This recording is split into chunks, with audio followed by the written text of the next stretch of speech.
So we're good. It's good. We're good. Yes, people. Yes, people. My name is Alam. This is another Toronto Hoop Talk live stream. It's that time, people. It's that time.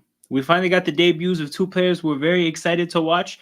We got IQ and RJ, both in the starting lineup right off the bat, and I'm happy to see that one. I know some people would have suggested to maybe ease them in and bring them off the bench.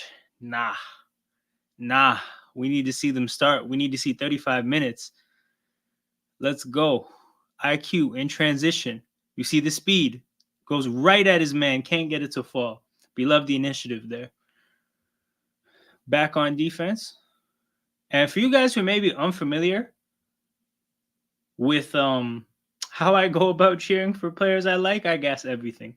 So look, today, today, probably tomorrow, first two games, we are gassing everything IQ and RJ do. If you miss but hustle to get your own rebound, I'm gassing that. I don't care.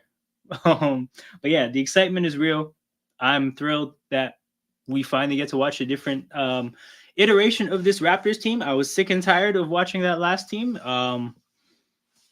That last group of players is a better way to say it, but happy, very, very happy to see what's going on here. The enthusiasm is back. Uh, I'm gonna try to do as many games as I can because that's just the feeling. IQ from three, debut, knocks it down. Oh, shout out to Young Kobe. I remember you from the Pistons game. Good God, what a way to find a channel. But yeah, so it's not just that they're bouncing back after losing to Detroit, but it's also new players. So this is very much like, as a game, is going to be like a rebirth. You hit your lowest low point. You hit your lowest low point losing to the Pistons. Now you got some new players. Barnes hits a three. We got 2 threes to start the game, 2 makes. You got Scotty starting out on Mitchell.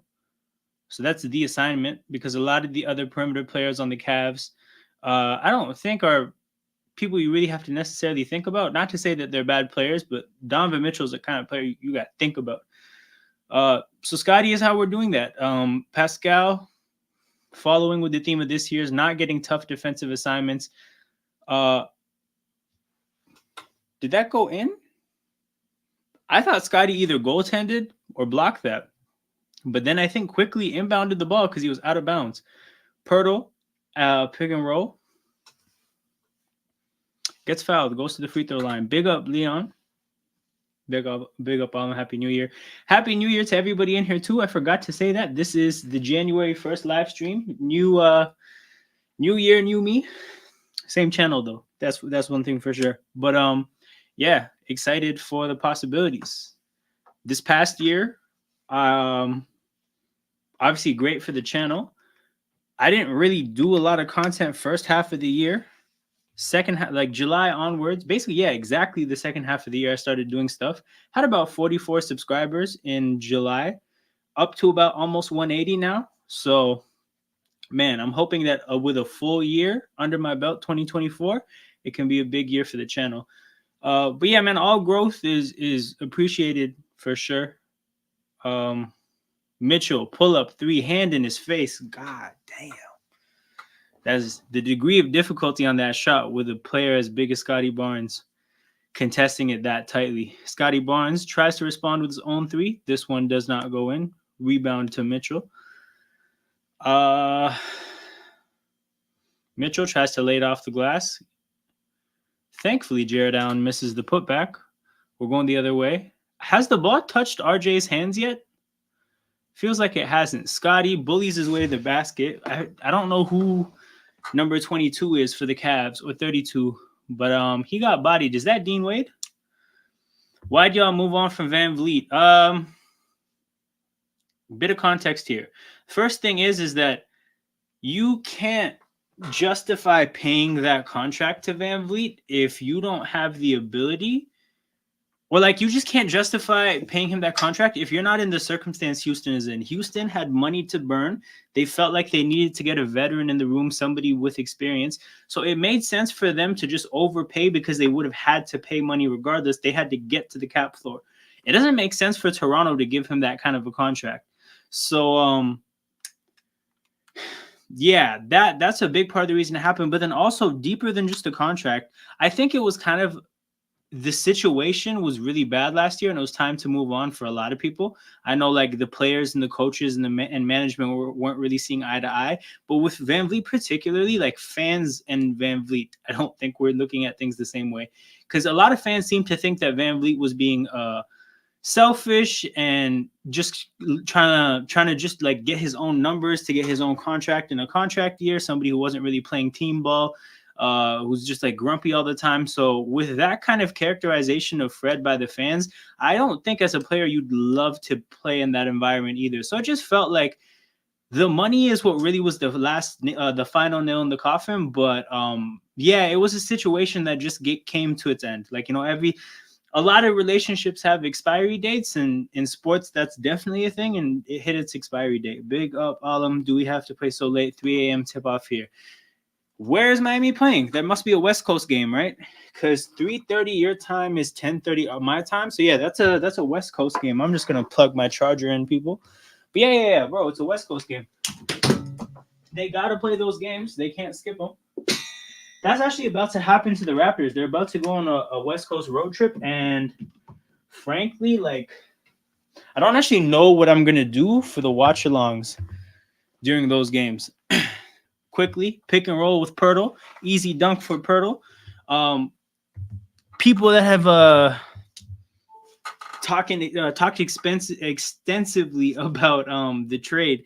That's one of the things they bring up, that Pirtle is such like a pick and roll dependent player, and we didn't have a natural pick and roll like ball handler.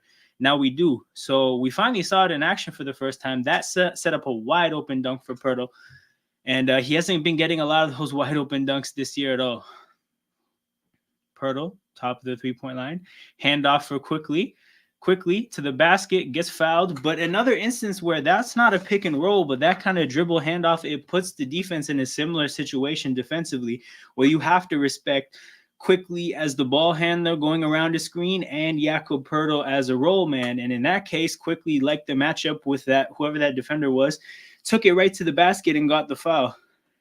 Oh, the first IQ free throws. I wonder if he knows how bad of a free throw shooting team we are. I wonder if he's going to get worse now that he's here. Misses the first one. What does he shoot from the free throw line? It's just funny that happens. First free throw as a Raptor, miss. Emmanuel Quickly stats.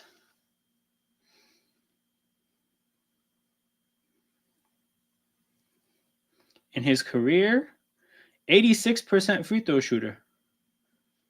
But customarily, as you know, with how bad the Raptors shoot free throws, he just had to miss his first one to really be a part of the Raptors. Pull up three from Cleveland. It's a miss, so we go the other way. Kind of a risky pass from Scotty in transition, but it is what it is. Siakam gets a matchup he likes, spins off a man in the post, and gets the easy bucket. Yeah, I don't really think Barrett's touched the ball much aside from that pull-up jumper he took from mid-range. Called them the Dippers. That name's definitely hung on with all the Lakers fans, the California-based Lakers fans that we talk to on Sarcasm City. They're not the Clippers anymore. They're the Dippers. That's Max Strus? Oh, yeah, he does play on the Cavs. Cool.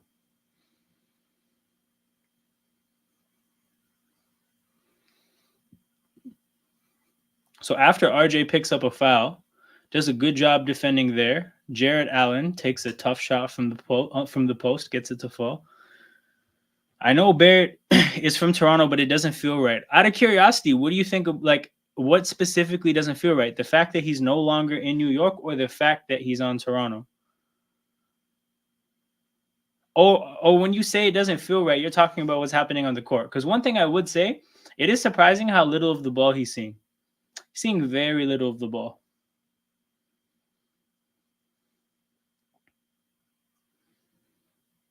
(16-15), first timeout, 6:32 to go. Shout out to everybody tapped in. Yeah, we got our first commercial break. For you guys that maybe aren't familiar with how things work here, this is an interactive live stream, so you're not just an audience member, you are a part of the show. So if you get active in the chat with any comments, questions, anything, I love going back and forth with the chat, so feel free to get any comments, thoughts, or questions in there. But yeah, shout out to you guys that are watching this live. Shout out to anybody that might watch this after the fact on replay. Regardless of how you're watching this, you're very appreciated. And if you appreciate what I do and want to support what's going on here, make sure you hit the like button and subscribe to the channel. Those are the two forms of engagement that are very important for the growth of a YouTube channel. The content is free, but I accept payment in the form of engagement. So make sure you guys make that happen, people. I really thought he was a cornerstone to the NY team. Yeah, I think the thing is it felt like he was supposed to be when he was drafted, and then I don't know if they planned for Randall to be like a number one option kind of a guy, but it just happened. And then I know they liked Brunson, and Brunson was an important piece for them. They clearly gave up a lot to get him. But I don't even still know if they looked at Brunson and thought, okay, like number one or two option kind of a guy. I think they honestly, like, they brought those pieces in and they just played better than Barrett. And that's just kind of what happened. He got kind of his priority in the offense just continued to decline as guys like Randall and Brunson started to thrive. So that's tough for him, but also like important lesson for a young player to learn. Like, you are expected to, you get a little bit of leniency at the beginning of your career, but you're expected to really start performing quickly if you have the expectations that come with being a third overall pick. Zeller at the Pelicans and Vincent at the Lakers. Oh yeah, you guys are going up against some old Heat players. Oh yeah, this was the thing. But yeah, no, I get it. I think for a lot of people, it's a bit of a surprise. But as somebody like me who watched a bunch of Canada in the FIBA World Cup and watched RJ play in that Canadian jersey, I'm kind of used to seeing him in red and white. So that part makes sense. Like that part, because I know you said it doesn't feel right. That part of it feels right to me. But I'm still getting used to it because you know what it is. Like, RJ Barrett's the best Canadian player I think we've had. Because I think before this, the best one would be Corey Joseph, which we had for like a year and a half. That's actually a question. Guys, who would be the best Canadian player to put on a Raptors uniform? That being said, they're showing his information here. He's from Mississauga. For those of you guys that don't know, Mississauga is like a suburb of Toronto. And I actually know somebody that went to high school with RJ Barrett, who his story is, and I don't know if it's real or not, but he basically said that like him and his homies were walking into school with the pizza box. They all, contributed money to buy a pizza, and he saw them and he was like, "Yo, can I have a slice?" It's like, "I remember you guys when I'm in the NBA. If you guys give me a slice," so they gave him a slice, and he's like, "That was the one interaction I had with RJ Barrett." Because the thing is like in the first year of high school, it was known that he was going to the NBA and he was out. So they got him to an American high school immediately, and I think he went to Montverde, which is like one of the best. Oh, what a block by Pirtle! One of the best American high schools for basketball. So his trajectory was evident very early. I don't think he's lived up to what's it called, the expectations yet, or at all in New York. But who knows? Maybe this opportunity will be the needed change. And then also, like, the thing is, if you're in New York and you were trying to draft a superstar and you failed and you drafted like a second or third option, that's a hard sell to your team. But once he gets traded to another team, the expectations should reset a little bit. Like, I'm not looking at it and saying, oh, we need to get a superstar out of him or he's a failure. I'm looking at it like, if homie's a good third option, I'll take it. We need that. Young Kobe says, whoa, 1 second.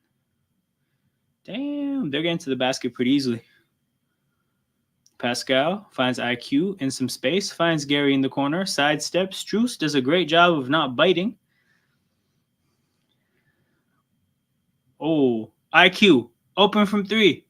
2 for 2 as a Raptor from three. I'm a Blazers fan. We have young pieces, but we're still not a full team. Yeah, you guys are early in the process. And also, like, this is the first time you guys have been rebuilding for like 10 years. Basically, once you drafted Dame, you were done building because you guys were a playoff team with Dame, which is like super impressive. Oh, sorry, with Dame as a rookie.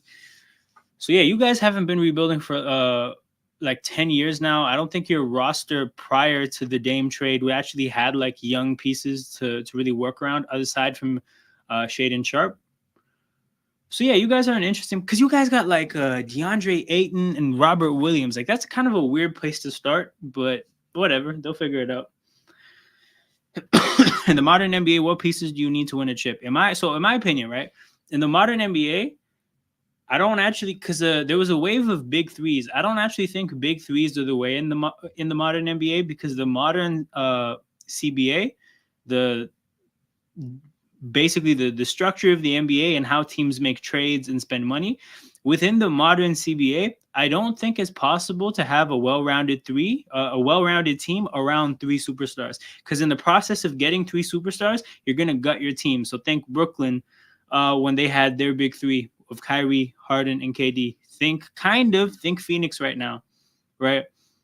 I don't think three guys is the way. I think two guys is the way. You want two superstars.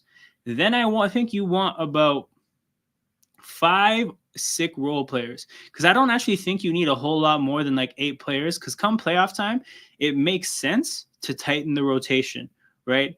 So I'm thinking come playoff time, I only want about 8 guys playing. If one guy's nothing special, it is what it is, right? So I want 2 superstars and I want 5 very good role players. And that's how I look at building a championship team right now. Gary Trent, wide open from 3, misses. Pirtle gets the rebound. Gary Trent, Dennis in the corner. Dennis lets it go, hits the corner 3, giving the Raptors the lead 23-22. But yeah, that's my formula. I want 1 and 2 and 5 role players. Funny you say that, though. I am going to do a live stream at some point, probably when it's a dead time and there's not other stuff to talk about building the next Raptors championship team and like how do we get those 2 guys, and in the process of getting those 2 guys, how do we develop some of the other 5, like the other 5 role players, or how, like that whole thing. And I think for me, basically, right, Scotty Barnes has to either become Kawhi or DeMar. If he's either one of those things, we're fine, right?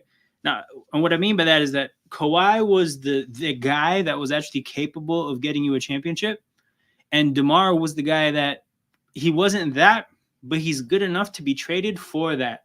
So if Scotty falls into either categories, that's our path to having the number 1 guy. And I actually look at Quickly and RJ as the path to getting the number 2.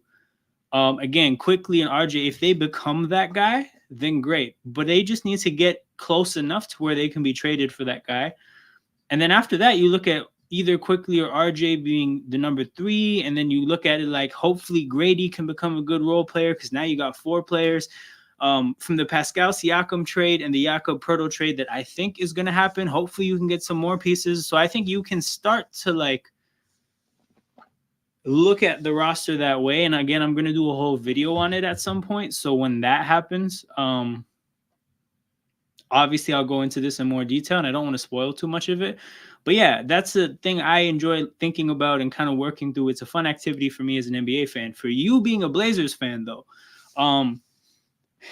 I think you look at Scoot and Shaedon Sharpe as, again, you guys either become those number 1 and number 2 options or you get close enough to where you can be traded for them. It's very early in the process for Scoot. I think he's 19. So I think it's going to take time to even see what he is.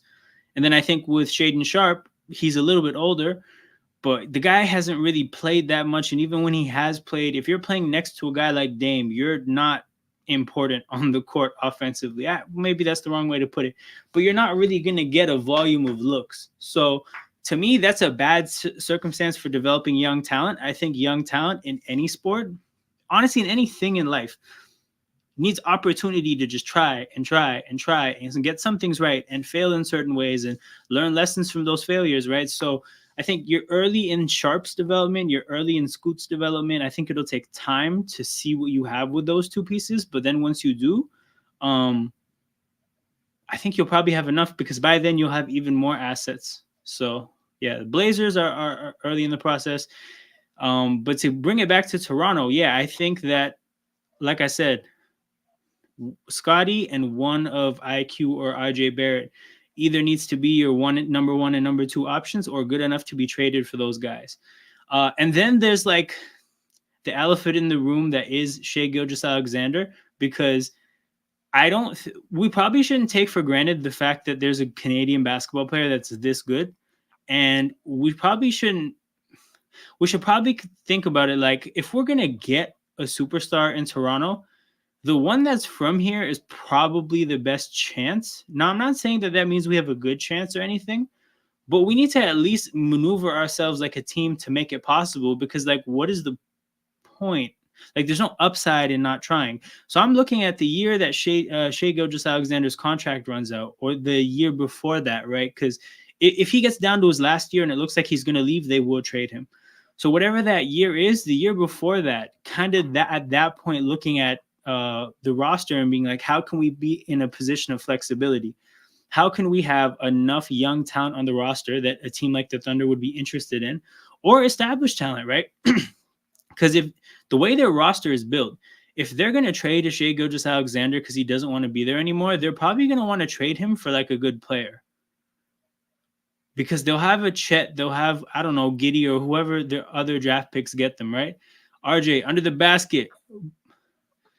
Hey, Jared Allen, one of the best rim protectors, right there with him, and he found a way to get the ball up and in the basket. I think those are his first points as a Raptor. So now both our new guys are on the board.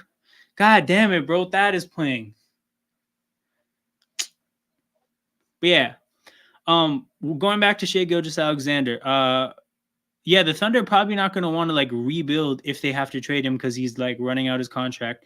They're probably going to want a good player. So then you have to think about it like, do we trade by that point, whatever Scotty is, would you trade him for SGA? And then if you did, do you have the team around him for it to make sense? Do you have a championship ready team at that point and can still afford to trade away Scotty? If you like, you have to position yourself to be in that spot as an organization, right? Knicks look 10 times better with OG today.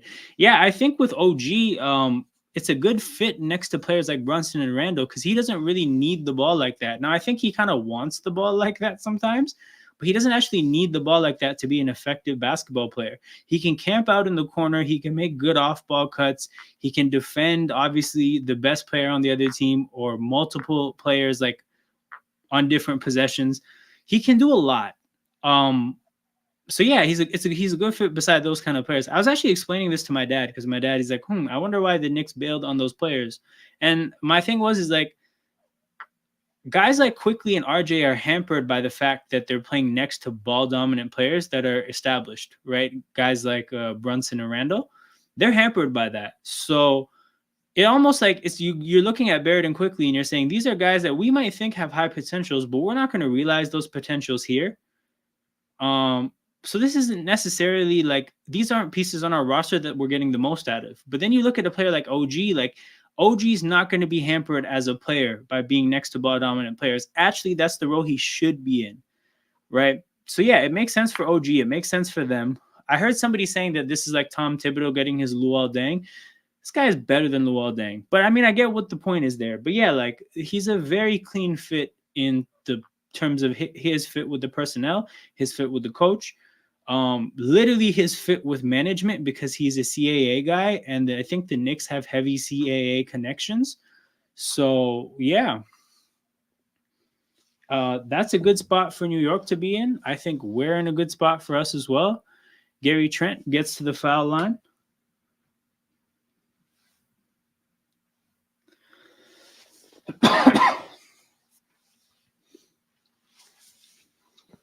He seems frustrated at the referee. I don't know what happened.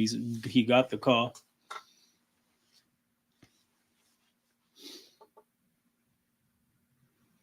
Makes the first one. Gary Trent's free throw struggles are like it's like the randomest thing that I saw happen this year. Like, guy's a good enough shooter to think that he won't be shooting 40% from the free throw line, but he did. RJ checks out the game.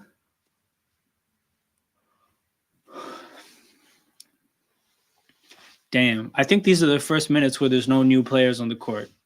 Man, this feels so trash. It was so much more lit when we had new players on the court.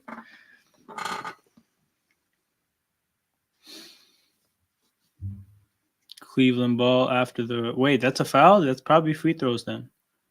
Nope, it's not a foul. I guess he knocked it out of bounds. Is that Luke Walton on the Cavs bench? I did not know he was a coach for them. Good for him, I guess. Oh, Karis LeVert did Thad Young so dirty. Thad Young, too old to be guarding a guy like Karis LeVert in space.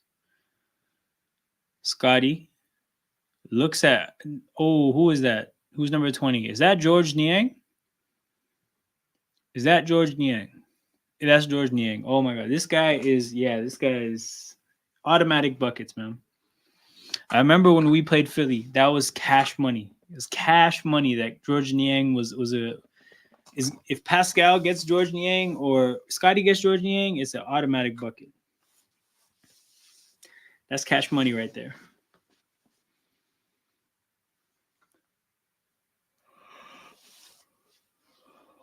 Damn. I had a long day today. Not really. I just had an active day today. I went hiking today. I was on a trail. Part of it was uphill. I was walking for like hours though. It was good. It was nice. Because it snowed yesterday and last night, the trees look so nice. They're like coated in snow a little bit. It looked sick outside. But yeah, I did that. Then I got this game right now. It's been a good day, man. I hope the Raptors don't lose and mess it up. But it's been a good day so far. Yo, is that Tristan Thompson? Who the hell is number 12 on the Cavs?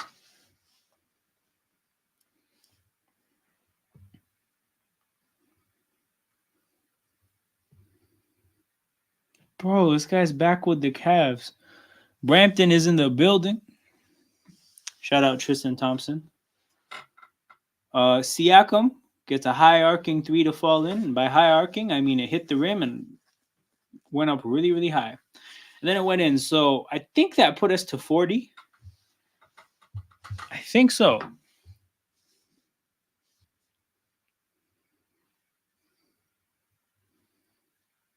Oh, I totally forgot to put the scoreboard out here.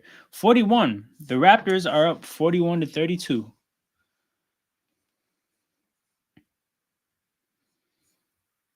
Let me get this up. Bear with me, people.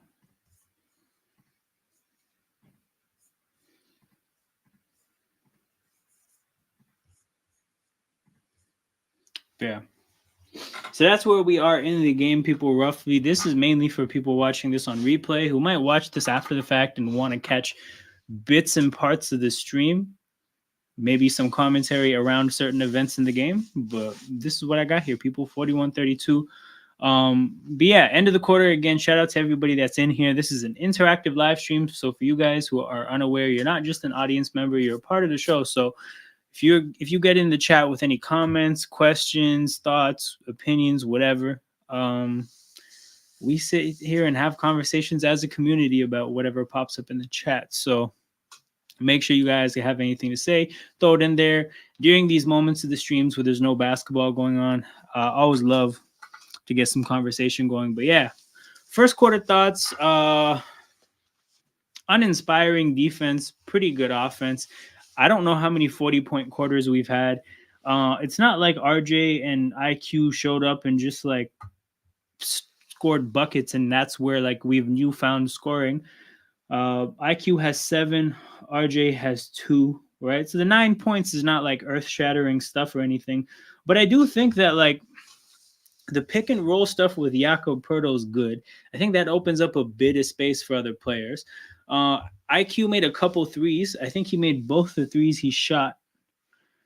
Yeah, so that's good, right? That's the kind of player you're gonna have to respect. So it just looked like the offense had a little bit of juice in it that it didn't have before.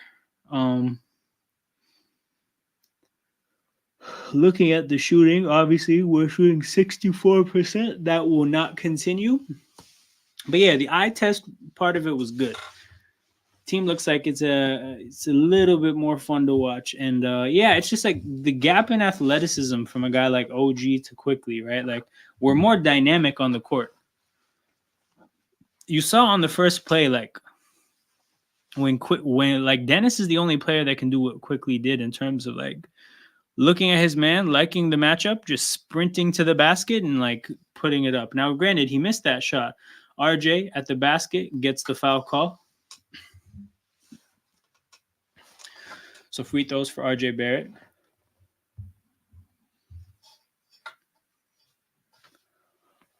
He's a good free throw shooter as well. He's probably going to miss his first one again as a tribute to being a Raptor. Oh, no, he made it.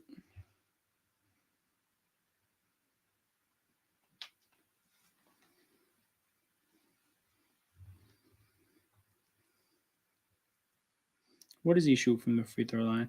72% as in his career as a free throw shooter. Bad pass by number 9. Step back 3 from... That's not Dean Wade, but I don't know the other people on the Cavs that are white. Who is this guy? Oh, is that Dylan something? Scotty Barnes just tried to bang on him, whoever he is. Just tried to dunk from too far away. Dennis from 3 in the corner. Hits the ground and misses. Pretty bad outcome there.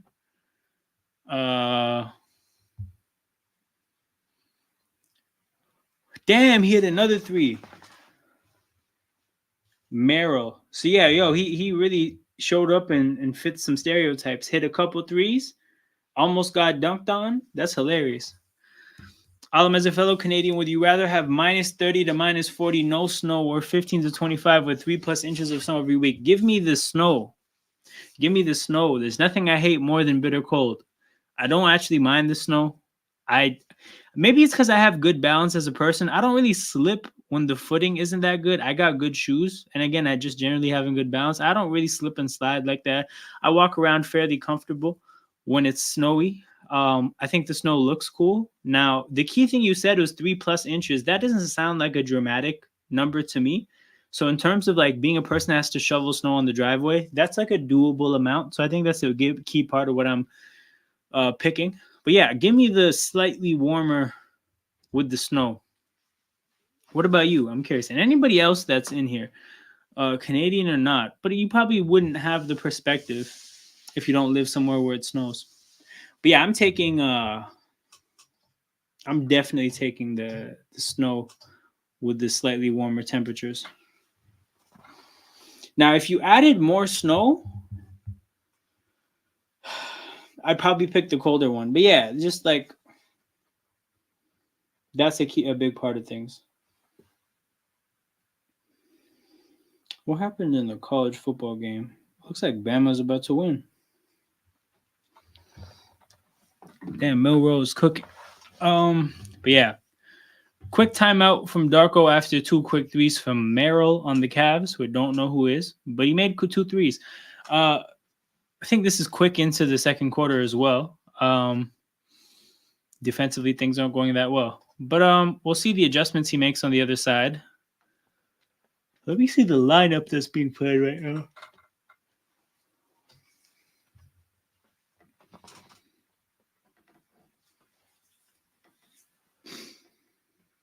Right now, we got Scotty, RJ, Gary, Dennis, and Boucher. It's kind of a small lineup, considering that the center is like a small center. The 3 is RJ, who like you could say might be a 2. Like he has the size and physicality, but like he's a 3, I guess. I mean, like a 2, I guess. Yeah, you got Dennis and Gary. So 2 smaller guards, slightly small 3, pretty small 5. Nah, I can't stand shoveling my car out of snow, especially after a good snowstorm. Give me the minus 40 with no snow all day. Fair enough.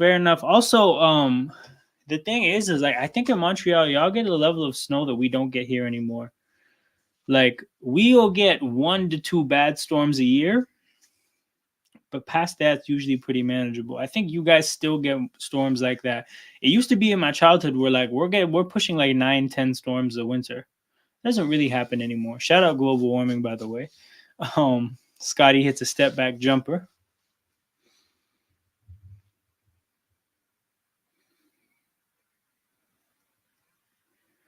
You got Karis LeVert handing it to Tristan Thompson. Bro, I can't believe that guy's on the court. The guy shooting 3s tried to hit a floater and it didn't work. Dennis is wide open in the corner. He decides to do nothing with the advantage that was created. Gary Trent has to take a shot afterwards and misses.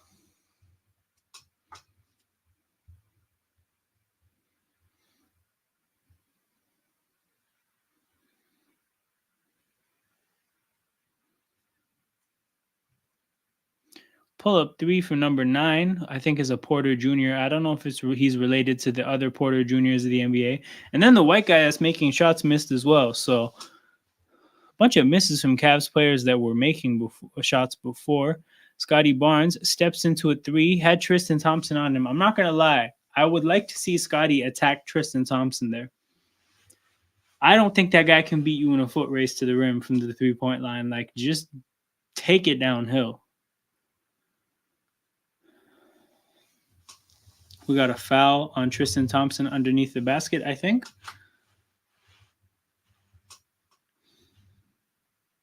Wait, does Quickly have his... It looks like the shirt he's wearing is small. I can't tell if he's wearing that instead of his jersey or on top of his jersey.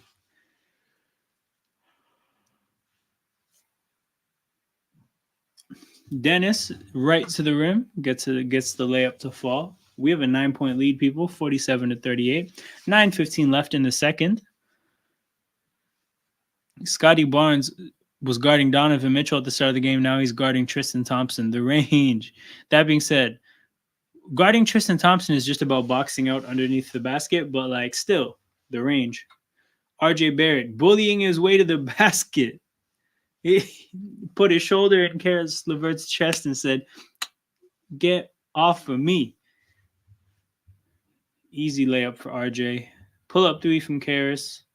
When a guy like Karis LeVert shoots with confidence, like you always kind of feel like it's going in. But RJ in transition, in space, bullies his way to the basket again, misses, gets his own putback. Awesome sequence there. This guy's strong as hell. This guy is very, very strong. And we've seen 2 plays there back to back. Him basically like, I don't know if you guys watch American football, but that looks like a running back just running into linebackers and just saying, "I'm running through you. You might be stronger than me. You might have better positioning me, but I'm simply just running through you." That's what we saw there for people from RJ Barrett. So it looks good. It looks good. IQ came in and hit some threes. You know, still getting his feel for the team. RJ had a quiet first quarter, but now he's starting to get his footing. Good stuff, people. Good stuff. We're scoring a lot of we're scoring a lot of points, 51-40. This Raptors team does not score at this rate much. So seeing that is good. I hope this is the norm. I hope this is what we can expect going forward with the new look Raptors. Probably not though, but it's nice to see we're shooting 58%, which like is not sustainable and will come down, but that's not outrageous either. Because we were shooting 64% in the first quarter. That's kind of outrageous. That's going to dramatically drop. But like 58, you'll probably drop to like 49 or something. Like, you know, you can expect to try to at least push for something closer to that range. But yeah, like the misses are gonna come, but it just feels like we have a little bit more going on because now we can start a guy like an IQ, we can start an RJ. So that means Dennis and Gary Trent are on the bench. The bench lineup has a bit of spacing. Yeah. I mean, it looks like I'm thinking about it, right? Like RJ and IQ, that's my backcourt. That's my backcourt going forward until I see something about it that prompts me to think that we need something better. But until that happens, until they fail, really, IQ and RJ is my backcourt. So now I'm looking at it like Dennis is a right now kind of a player. Obviously, he's not part of our long-term future. Gary Trent is a 2, right? He's not a 3 or a 1. He's a 2. But then a guy like Grady, I think as well, also a 2, not a 3 or a 1. So like Gary and Grady actually have like they kind of occupy the same space in the long-term vision. So it's like you hope that one of them shows that they can be what you want going forward as a 2 off the bench and are willing to obviously be paid as such and accept that role. But you kind of have 2 cracks at figuring that role out.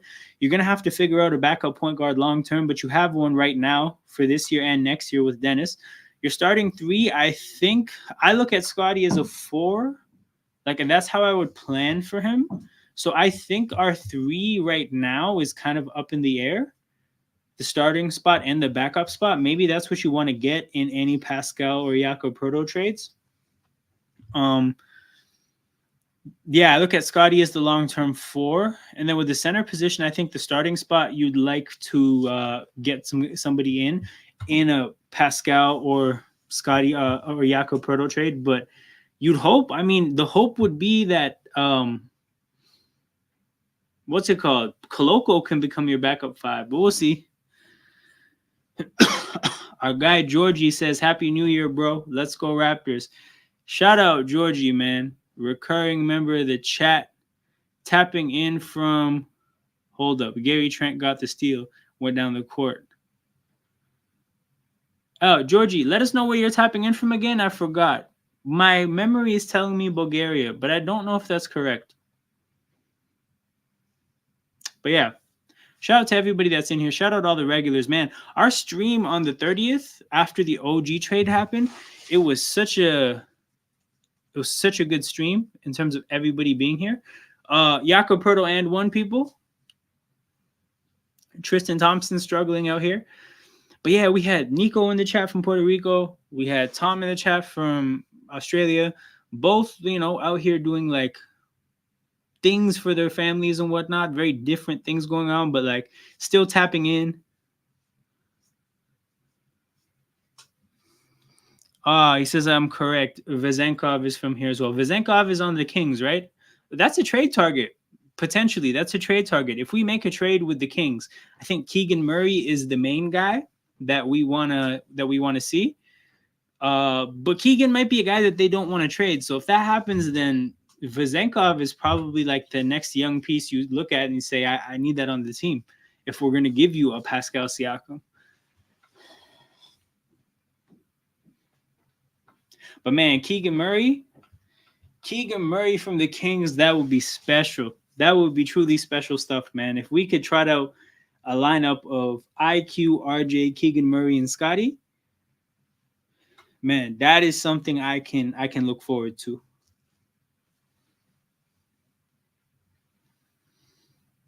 $56.40 for the Raptors. 7:30 to go. Donovan Mitchell gets it from the 3-point line, misses. The 3 rebounds all the way to half court almost. Starts up our transition possession. We can't get anything going quickly. So the Cavs defense gets back. IQ in the corner. Dribbles to his spot, shoots the 3, misses.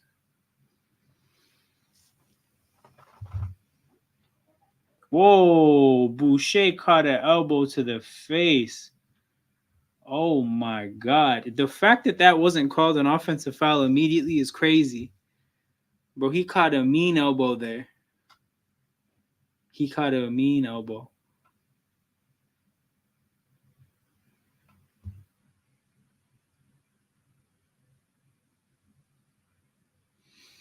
Like, you might say that that's a defensive foul, like, initially in terms of the contact, but then he takes an elbow to the face. And, like, the NBA is trying to protect players from shots to the face in the head area. So, like, I wonder why that wasn't looked at like that in this situation. But it is what it is, people.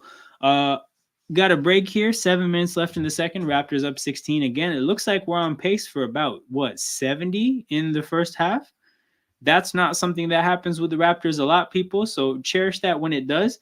It's our first game of having 2 new players. I think they've both had their moments where they've shown why they're here. Because the thing is like, if you look at the one thing they bring to the table that you think the Raptors probably identified as the main reason for them to be here, for IQ, it's shooting the 3, and it's for RJ, it's getting to the basket, right? IQ hits his first 2 threes. If there's a second thing you'd have to identify with IQ, it's being a pick and roll handler. He had, I think, 2 good pick and roll situations with Jakob Pertl that led to 4 points. It led to a Jakob Pertl dunk and 2 free throws for IQ. But yeah, and then for RJ getting to the basket, you saw the back-to-back possessions there where he just bullied people and got to the rim. So you're seeing within a quarter and a half exactly why they're here. And it's a thing of beauty, people. It's definitely a thing of beauty. Sometimes traded players, they show up, they need some games to be phased into the team.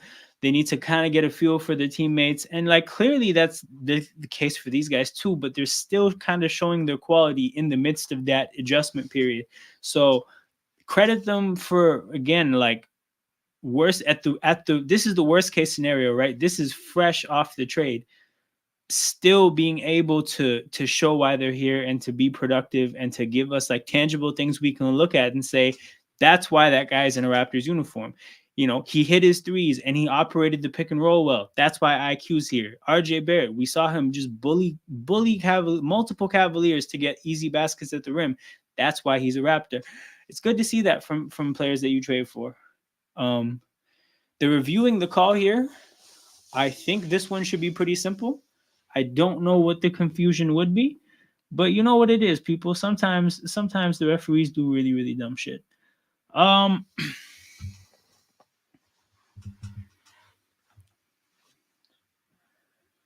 They're still reviewing this. What are we doing, people?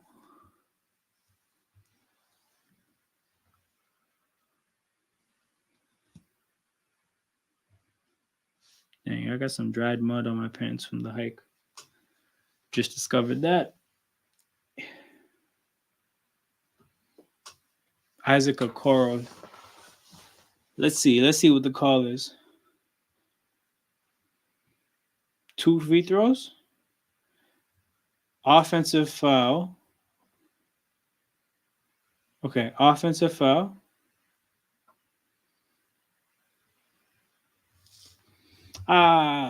Downside of doing a stream is you don't have the audio on because you can't have the audio playing in the background of a stream. So I don't actually know what happened. But it looks like Isaac Okoro isn't getting free throws, so the right thing happened.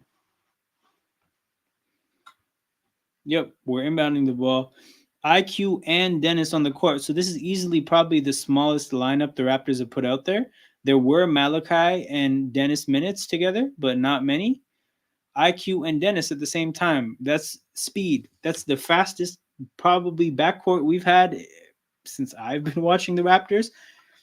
So that's good. I'm excited to see it because like of the history of Raptors 2 guard lineups, right, or 2 point guard lineups, we've had Van Vliet and Kyle Lowry. That wasn't particularly fast. Kyle Lowry and Jose Calderon. Jose Calderon and TJ Ford. Mike James probably gets thrown in there at some point, but like it's never been this pacey. This is a very pacey 2 point guard lineup. So good to see. I think Dennis made his first free throw, and I believe I am frozen as well. That happens sometimes. StreamYard has this weird glitchy laggy thing that goes on where my camera will just freeze on the stream for like 40 to 50 seconds and then it'll magically just fix itself. I don't really know what that is, but bear with me, people, while my video is still not working, but my audio, I'm sure, is still working fine. We got a miss. We got a miss from the Cavs, 57-40. Pascal Siakam, fade away, gets it to fall. I mean, I lied. He didn't get it to fall. I don't know why I said that, but the Cavs miss as well. We go the other way. All right, so RJ is on the court now as well. Entry pass into Jakob Poeltl. Poeltl gives it to Quickly. The defender chases him off the 3-point line. He gets a little floater to fall. Hey, that looked real Maxey-ish right there. That's Emmanuel. We got Maxey at home quickly. Shout out to Nico. Donovan Mitchell moves RJ Barrett, gets the foul call at the rim. IQ is, there with his hands up, like, bro, verticality. I didn't do anything, but I think his feet were in the restricted area. Hey, why are we looking? Okay, that's the Poeltl block. Yeah, I was gonna say, why are we showing Cavs highlights, bro? So, pretty sick Quickly basket just happened.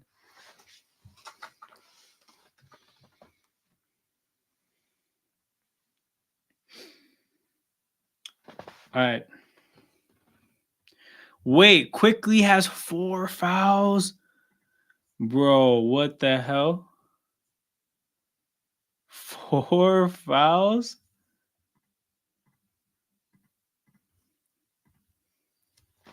All right, we're back. We're back. The video's fixed. I don't know why it does that. Bro, 4 fouls in how many minutes? Crazy debut. The brother has 4 fouls in 12 minutes. This guy's going to foul out like OG. OG fouled out today. Looks like Quickly's going to foul out. What a trade. Wait, Jared Allen is sarcastically celebrating. I think the Cavs are getting a technical free throw. That's what this looks like. I lied. The Raptors are getting a technical free throw. Dennis, I don't know what happened. Was that 3 in the key?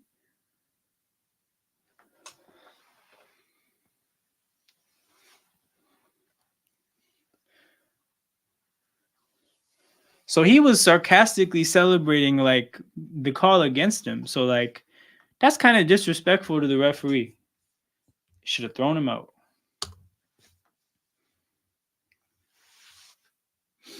Pirtle, Scotty, jumper from the 3-point line. Can't get it to fall.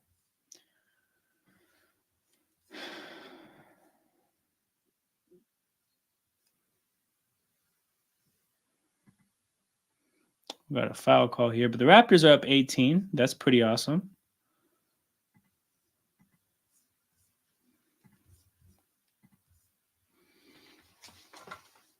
It's pretty sweet. 5 minutes to go. Like I said, we'll probably be on pace for 70, maybe 75. Seeing 150 on two guys' first game here would be awesome. But also, that's the kind of response you want to losing to the Pistons, man. We got We Talk Hawks TV in here. Shout out to my guy Demond, as always. Anybody that's in here that likes basketball, because I know there's not just Raptors fans in here. We got a Blazers fan in here. We got a Heat fan in here. If you like basketball, make sure you follow We Talk Hawks TV. A pretty awesome place there. Again, a channel where obviously they talk about the Atlanta Hawks, but also like other things in the NBA come up. They got other fans in the chat as well. They got a Raptors fan in the chat over there. So make sure you go check them out. Awesome place. They support what we do here. So if you appreciate what I do, make sure you go support him too. We got 60-44. Driving kick from Mitchell. Karis LeVert getting the and one to go down. So we got some buckets here from Cleveland. I think a 19-point game or an 18-point game is about to be a 13-point game. Little run here from Cleveland.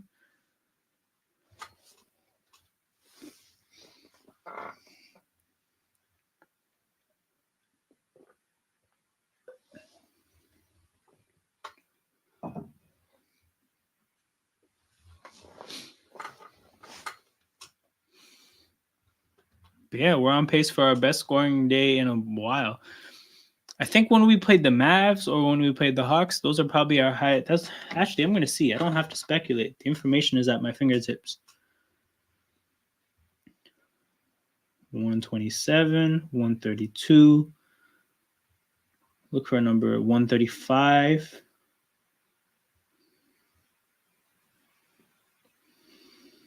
142 against the Pistons. I think that'll stand. Yup. Our highest scoring day this year was 142 against the Pistons. Looking like we're gonna get to that area. Man, but then again, like it makes sense. It really makes sense, man. We need to respond after that loss to Detroit. You can't just be like, you can't treat it like a regular game after that. You got to come out and make somebody feel it one time.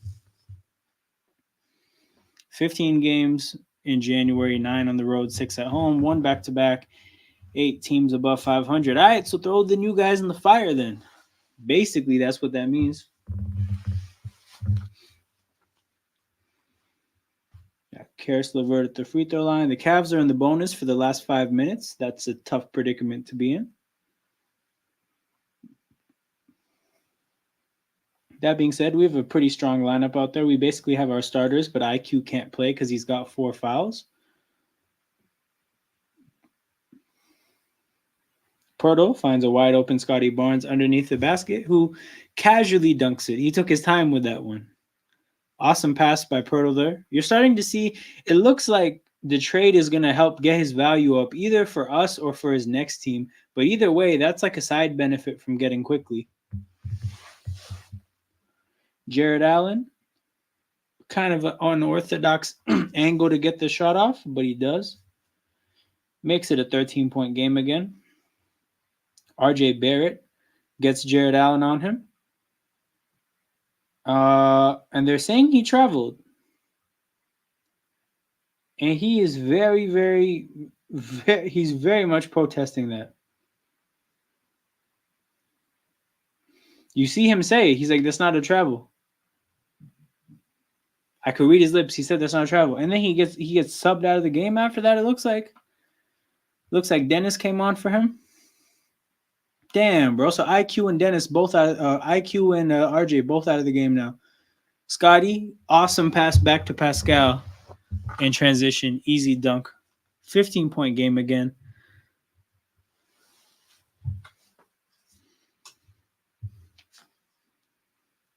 Karis LeVert, he's clearly got it going. Another basket.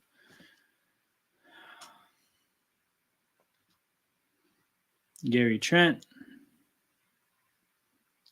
to Jakob Pertl. Jakob Pertl can't get the shot to fall.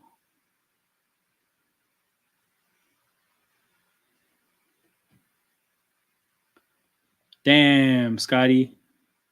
Damn, Scotty, we didn't need to jump there. We did not need to jump. Just make Jared Allen make shots. That's my stance on things. Just make him make shots.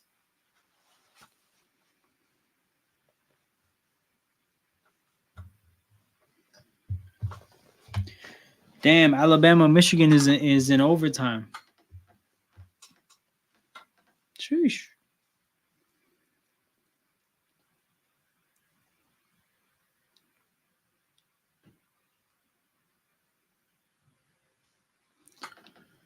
$12-point game now after the end one for Karis LeVert.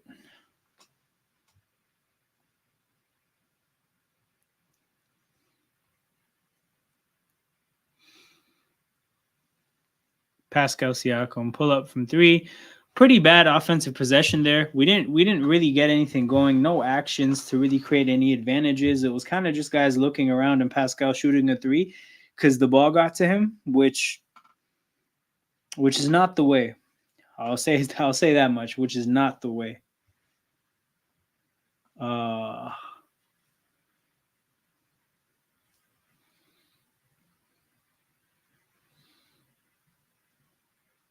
Jared Allen that's the thing. Jared Allen around the basket, make him finish.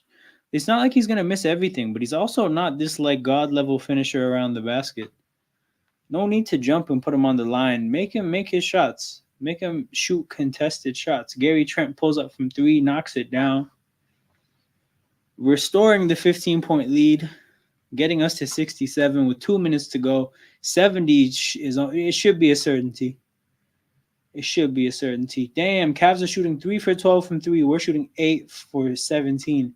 That's the roles are typically reversed in Raptors games. It's usually the other team shooting close to 50% and us shooting like something like 3 for 12. Gary Trent dribbles to a spot, shoots, misses. Scotty gets the offensive rebound and a quick pass to Dennis, who actually catches it while backpedaling, but just misses the open look from three. But very quick, very smart pass from Scotty there. And like Dennis did really well to make himself available for the pass at the 3-point line, but like just a shame that the ball didn't go in. Gary Trent. Mitchell gambles. This sets up a 5-on-4 momentarily. That sets up a wide open three for Gary, who misses. Jakob Pertl can't get the tip in. He tips it out. Oh, that's bullshit. That's bullshit.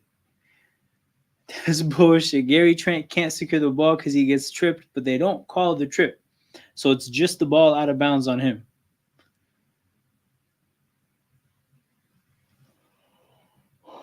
Yeah, he was off balance there because of the contact from LeVert. Big miss there from the referees. Kick ball for Pirtle. Man, I just miss having the new guys on the court though. That's where the excitement is. For sure, for sure. Oh, Dennis steals the ball, but he steals it too almost. He gets too much contact on the steal, knocks it right out of bounds on the other side of the court. I wonder what the rule is here. There's 11 seconds left on the shot clock. The Cavs will be inbounding from their own side of the court. I wonder, is there a time limit that they have to get past half court in? Like, is there an 8-second violation from here? Is the time less? I mean, we won't see because the Raptors are just letting them dribble up the court. But Karis LeVert, ISO with Scotty, hangs in the air well to generate some space on that pull-up shot and gets it to fall. Karis LeVert is on a heater right now. He's playing really, really well, generating good looks, making shots. Arguably Cleveland's best player so far. Donovan Mitchell has done some Donovan Mitchell things, but I'd argue that Karis LeVert has looked better. Air ball from Gary, man. I think he's made some shots in this game, but he's missed a fair share as well. Kind of a standard Gary game this year.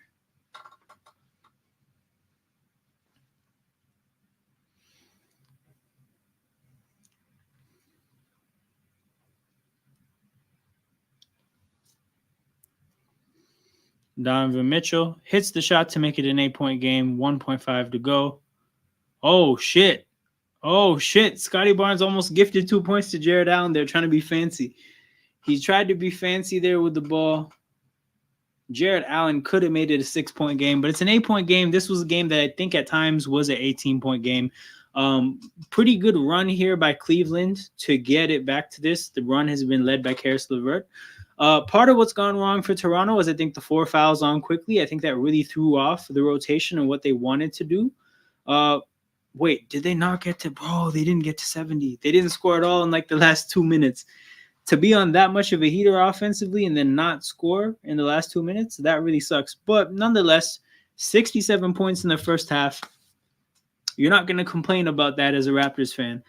8-point lead for as much losing as we've seen, not going to complain about it. Obviously, things need to be sharp in the second half to get this win, but encouraging signs from certain things. Now, randomly, we can't defend anybody anymore, and I think that's probably a Darko thing, but at least we're scoring today, where we had our moments where we were getting pretty good looks. We had our moments where we weren't.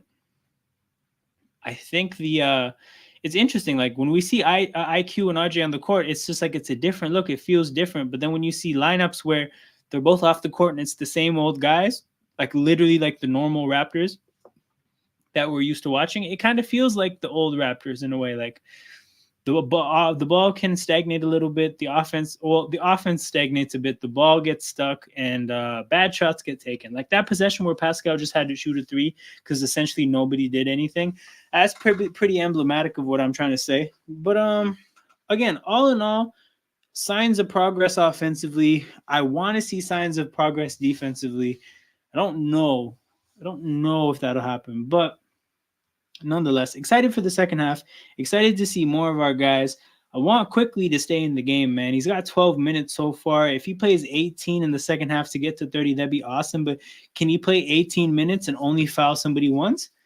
We're going to see, because he picked up 4 fouls in 12 minutes. And aside from those fouls, I like what I saw from him. The shot making from 3 was evident. The pick and roll handling was evident. His finishing at the rim could have been better. He didn't necessarily do a whole lot from a playmaking standpoint, but I think playmaking is very much a chemistry thing.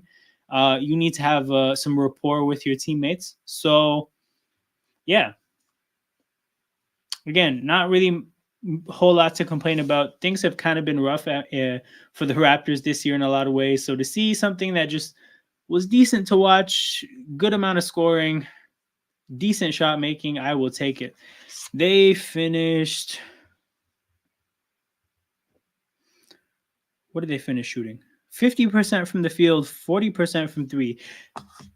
Not sustainable, but like kind of realistic. Like those aren't like outrageous numbers. So who knows? Maybe we can build on that in the second half, and we can push about 145, because the record for us this year is 142.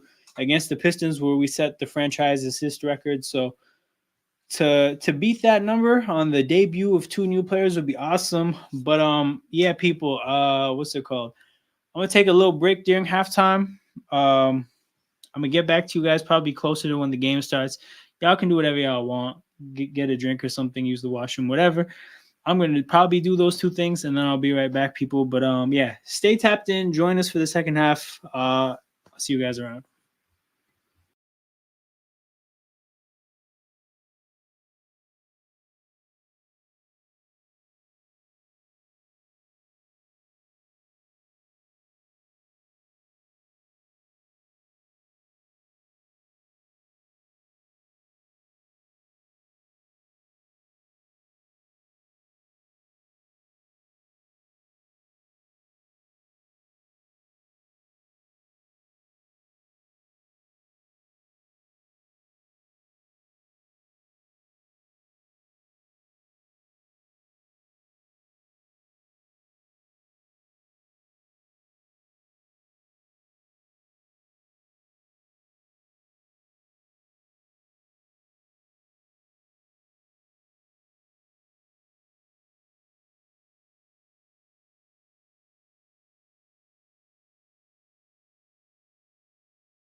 Back for the second half, people.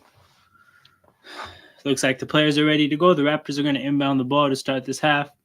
And yeah. Quickly back to start the second half, please. You stay out of foul trouble.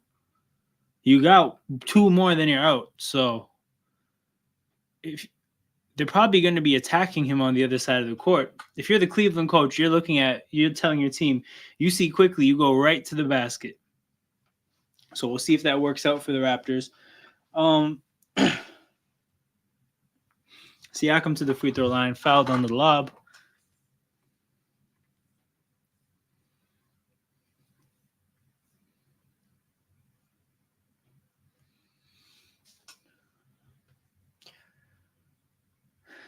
We need some makes, man. We need some makes. No more missed free throws. No more missed free throws. I'm sick of that shit.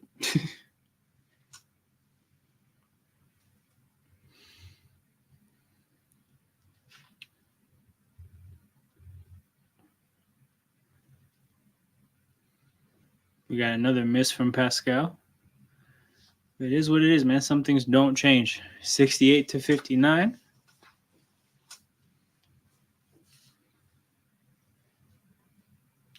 Quickly gets beat by Max Strus. Max Strus may travel, and then he definitely throws it out of bounds. Amazing save by some Cav.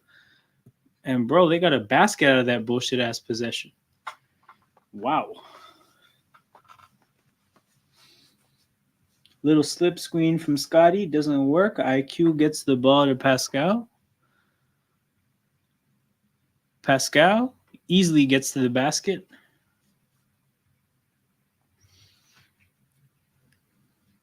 $70-61 now. Vintage Pascal spin move.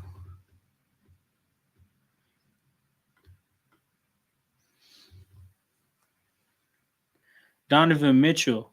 Jeez. Off the screen. Contested. Jacks it up. And it falls. IQ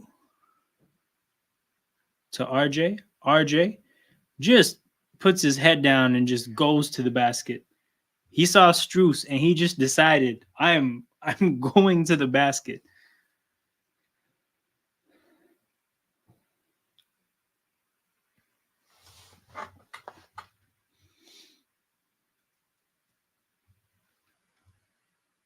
Damn, no free throws. Quickly gets the 3 off, catch and shoot. Doesn't fall. Damn, Mitchell from the corner open. Thank God he missed. Thank God he missed. It's too clean of a look, man. Way too clean of a look. Scotty to Pascal. Pascal passes it to Pirtle. IQ. Ooh, what a move for the and one. What a move for the and one. And he daps a fan up and high fives another one. Gets the defender into the air, gets the shot off. Actually, doesn't get, well, gets the contact. Gets the contact and makes the basket afterwards. Some happy people in the crowd. Hey, if that happens to you, I'm cherishing that forever. Makes the free throw. Because that's the thing with IQ now, we have a guy where you can feel pretty damn good about making him making his free throws because he does that shit.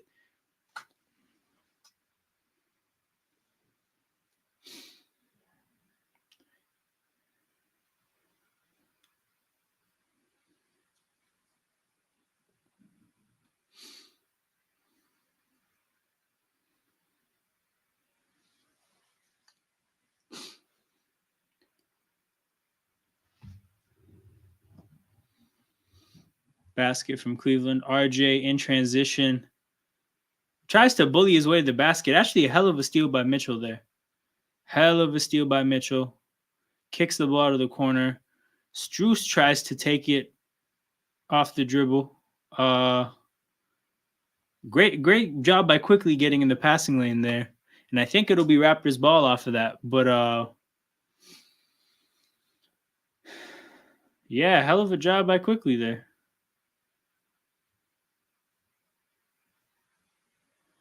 Raptors ball quickly going the other way. So far, quickly, no fouls.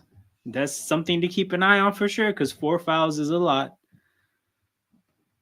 RJ looks for Pirtle, gets a little push shot to go.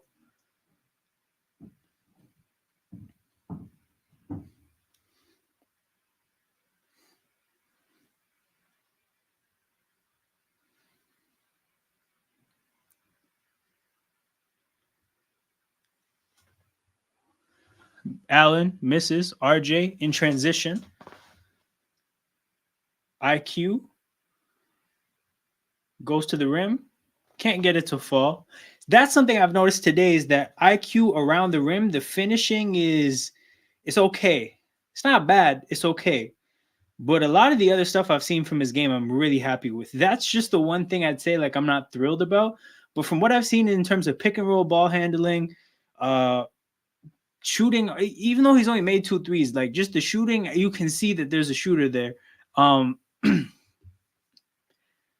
Like handling the ball and taking guys off the dribble and stuff like that. It's just once he gets to the rim, I don't think the finishing is anything special. Pascal steps into a wide open 3, gets it to fall. He's got the shot going today. I don't know if you guys remember, but last year I think he hit Cleveland with like 6 threes in a game. I don't know what it is about Cleveland, but Pascal, he definitely shows up ready to make threes against this team. Dean Wade misses from 3, 10-point game. The Raptors push it. RJ in transition gets blocked. Oh, offensive foul on RJ.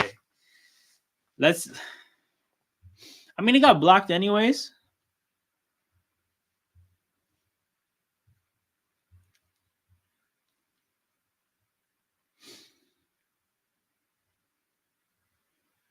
Yeah, Mitchell's probably taking it the other way.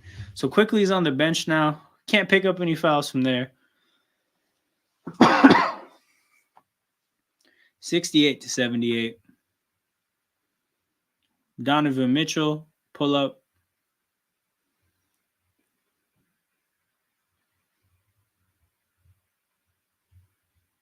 Pirtle runs somebody over and gets the and one.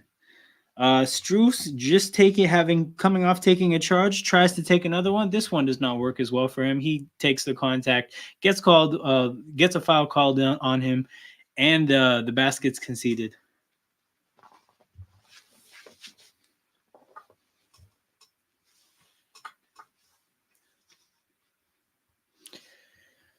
(80-68). Pirtle shooting free throws again. Pirtle at the free throw line. That's 1 of 2. It's 1 of 2 right there. I lied.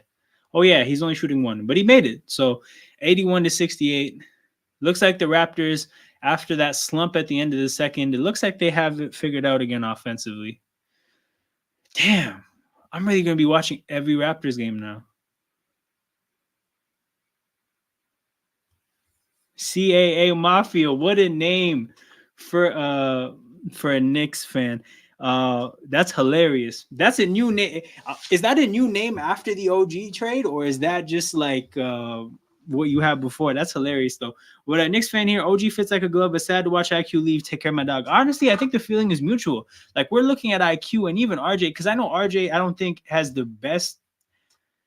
I don't think Knicks fans love him like that, but like we still take what he is. Like you guys drafted him at number 3 overall with a certain expectation and he hasn't lived up to it. So I understand. But for us, we don't have that expectation. Like whatever he is, we could kind of use it. Like we could use 17, 18 tonight. That's not something we're going to turn our noses up at. But RJ and IQ, like we love them both.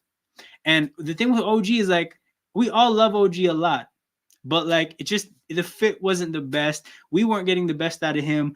Obviously, we weren't getting the best out of anybody, really. So it was good to have him, have him be a guy that can help us get some good pieces back that maybe can make everybody play better. So I think, honestly, it feels like both fan bases are actually at a very similar spot where it's like, hey, it's tough to see some of some players that we really like go, but like it's great to get the return that we got.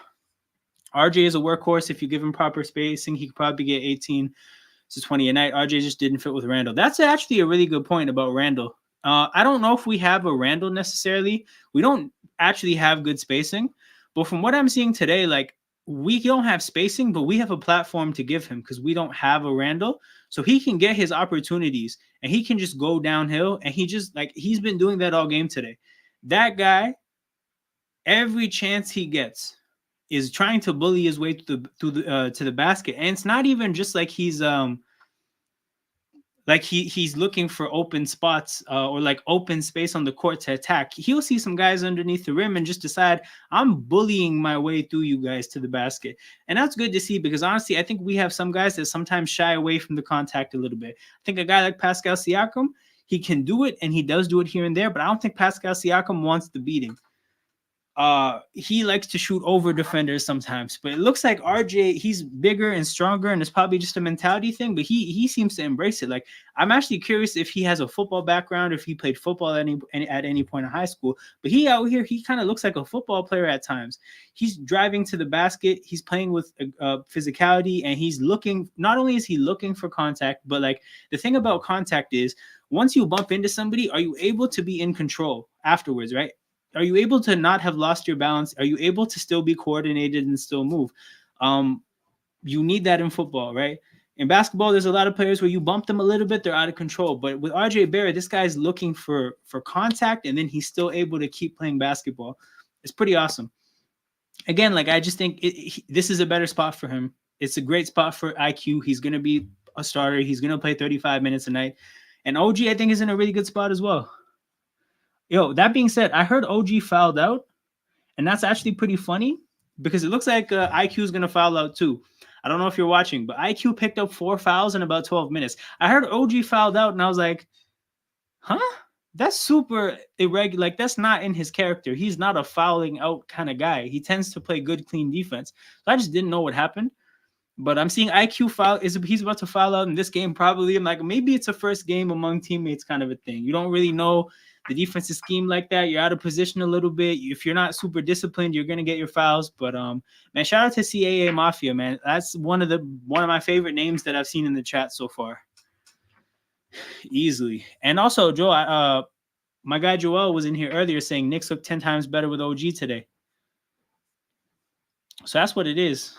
We gotta. Yeah. Oh, so this is a good thing. You're saying he had to guard Anthony Edwards and Cat.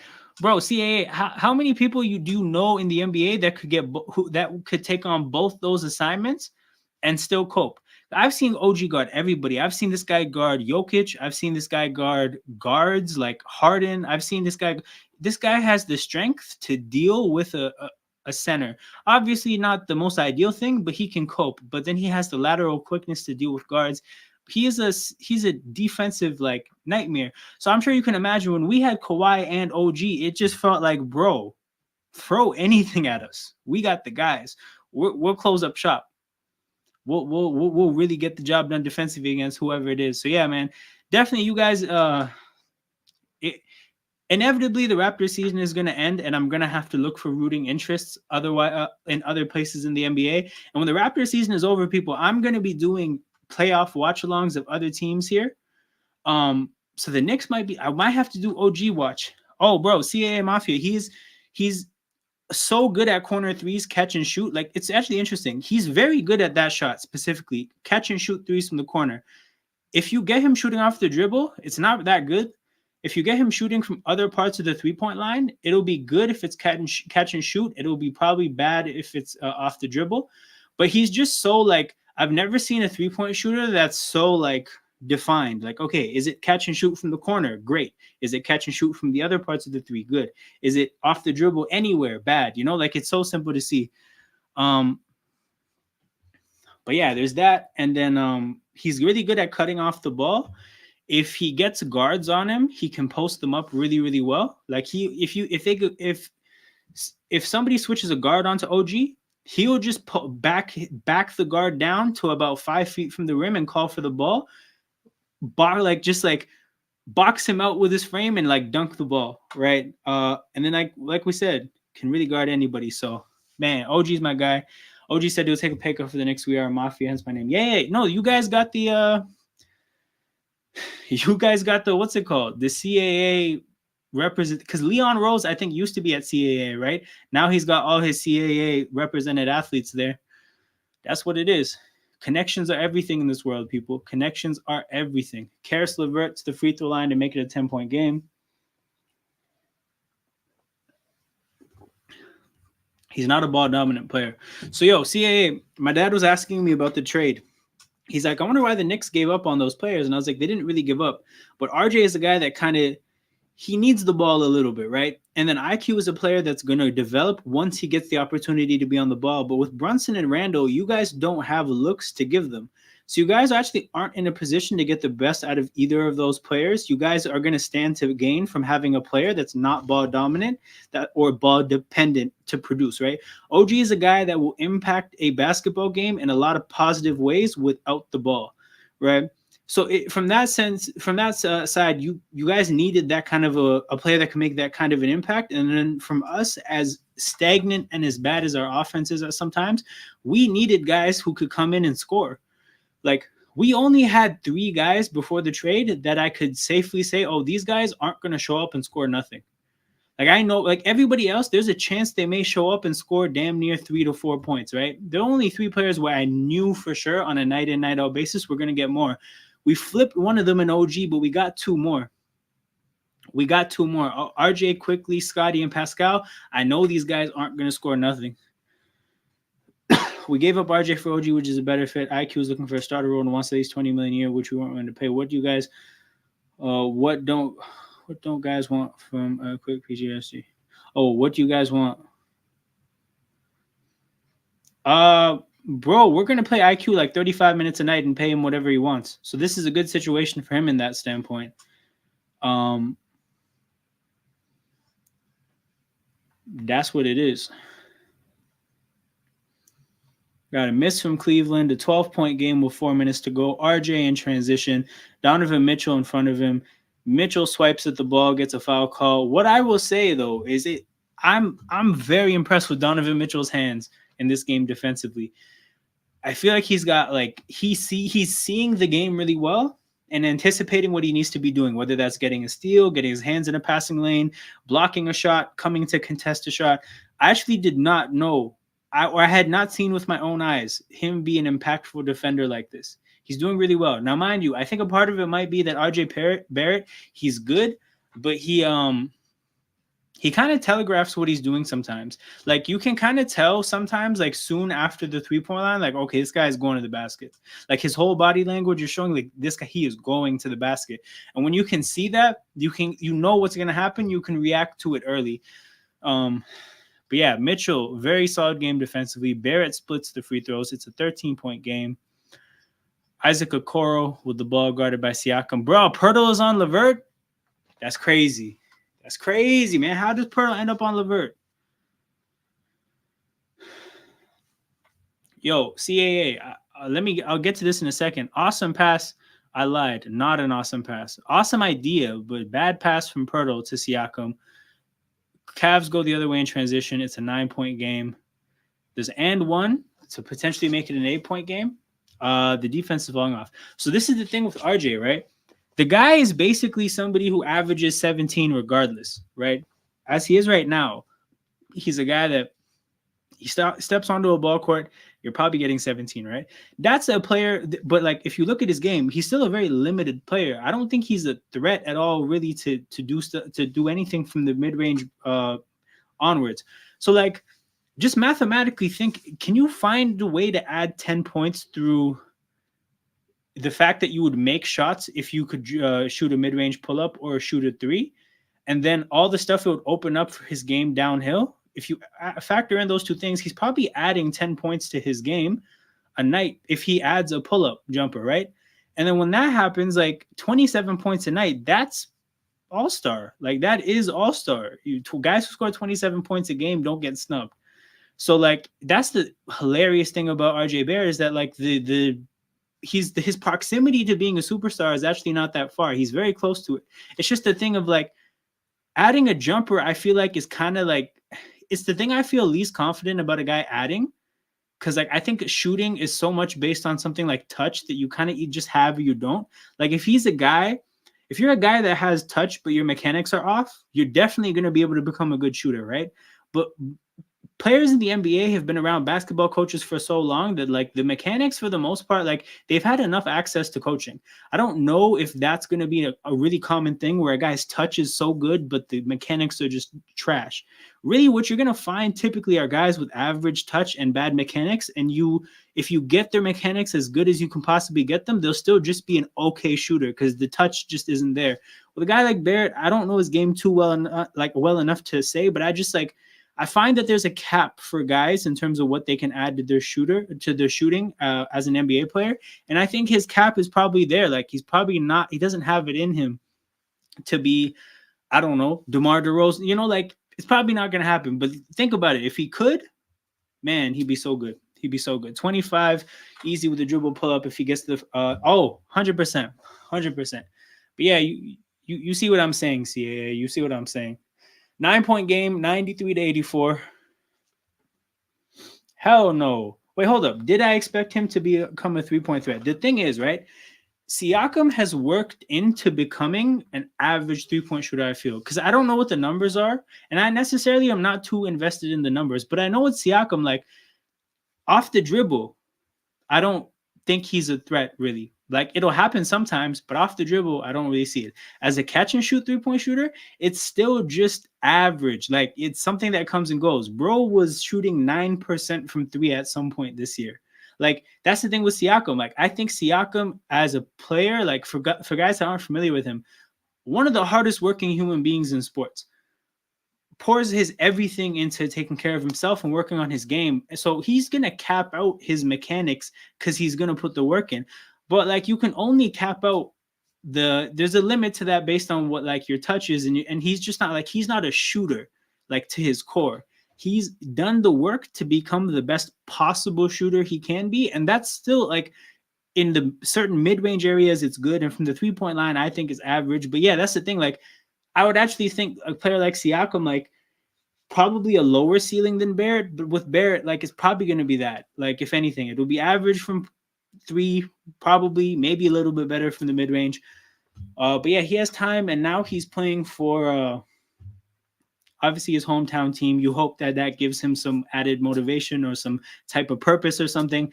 I have a question though, CAA. Did you watch Team Canada in the FIBA World Cup at all? Because I watched RJ sometimes on the Knicks, but I watched every single minute of Canada playing in the FIBA World Cup, and yeah, that's really where I got a feel for his game. And obviously, the thing is that's a different sport. Well, not really. It's basketball, but they're different rules. It's a slightly different game. So I just remember my impression of him is I felt like he was playing his best ball that I've seen him play for Team Canada. And a part of me, like, I was like, okay, part of it is the rules, right? Part of it is the fact that the game is a little bit different. But I wonder if another part of it is the fact that, like, you're probably playing with a different purpose, right? You're playing for your own home. You're playing for your home nation, and you're putting your home nation in a spot where they're winning things they've never won before, right? Like you're going to play with a little bit different purpose for something so meaningful, especially to a guy like RJ Barrett, whose dad runs the national Canadian basketball team, right? So I was just looking at it like, I'm sure part of it is the rules, but I'm sure part of it is the purpose as well. And you might see that purpose kick in again because now he's playing for his hometown team. And you hope that lights a fire underneath him and that really gets him excited and willing to do whatever work it takes to reach his absolute ceiling. RJ gave us 30-point games easily when his corner threes are falling. I heard, from my impression, like I think I heard a Knicks player talking about a Knicks reporter talking about it. But basically, like RJ Barrett would have these weeks to month stretches where he just looked like very, very good. Like he looked damn near elite, right? But then he'd have his weeks to month stretches where it doesn't look like it's coming together anymore. So I wonder, I'm just curious as to whether that was your impression as well. Everyone knows he's going left, but he still gets to the rim at will. RJ with spacing in a proper PG like Shea gets easy buckets. Oh, yeah. Man, playing next to Shea must be a dream for a lot of players because the kind of skill set Shea has in terms of the gravity he's going to have and the passing, that sounds like something a lot of players could benefit from. Scotty, handoff to Dennis. Dennis steps in. RJ in the corner. Gary Trent from 3, sidestep. Can't get a look that he likes. Dennis, a little bit clueless with the ball. almost runs into Scotty. Scotty's going to have to just jack up a shot to beat the buzzer. Stinky offensive possession there. Real stinky. Oh, man. Bro, this Merrill guy. That's crazy. He stepped into like a deep three. Guy was like 4 or 5 feet behind the 3-point line. Who is this man? I think that's 3 threes today. Pascal to the basket and one thing of beauty. Hey, in this game, Tristan Thompson, when he's on the court, boy, the Cavs basket is food. That's easy right there. Everybody can get to it. Tristan Thompson as your backup center in 2024. That's 2024, people. And Tristan Thompson is your backup center. This is a bad spot to be in. But yeah, it's light work. It's easy. But bro, that Merrill guy is a sniper. Brunson isn't a passer like Shea. He's more of a scoring guard. RJ needs the ball in his hands to score. Definitely. Young Kobe, very interesting point. Something I'm going to get to when there's a bit of space, like probably during the next commercial. I'll get to it.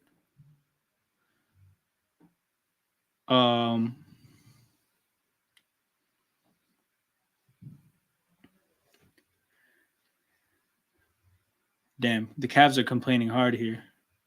Well, the refs gave them the ball. They gave them the inbounds because the shot was tipped, I guess. But they want 3 free throws, but I don't think that was a foul. I think the refs got that one right there.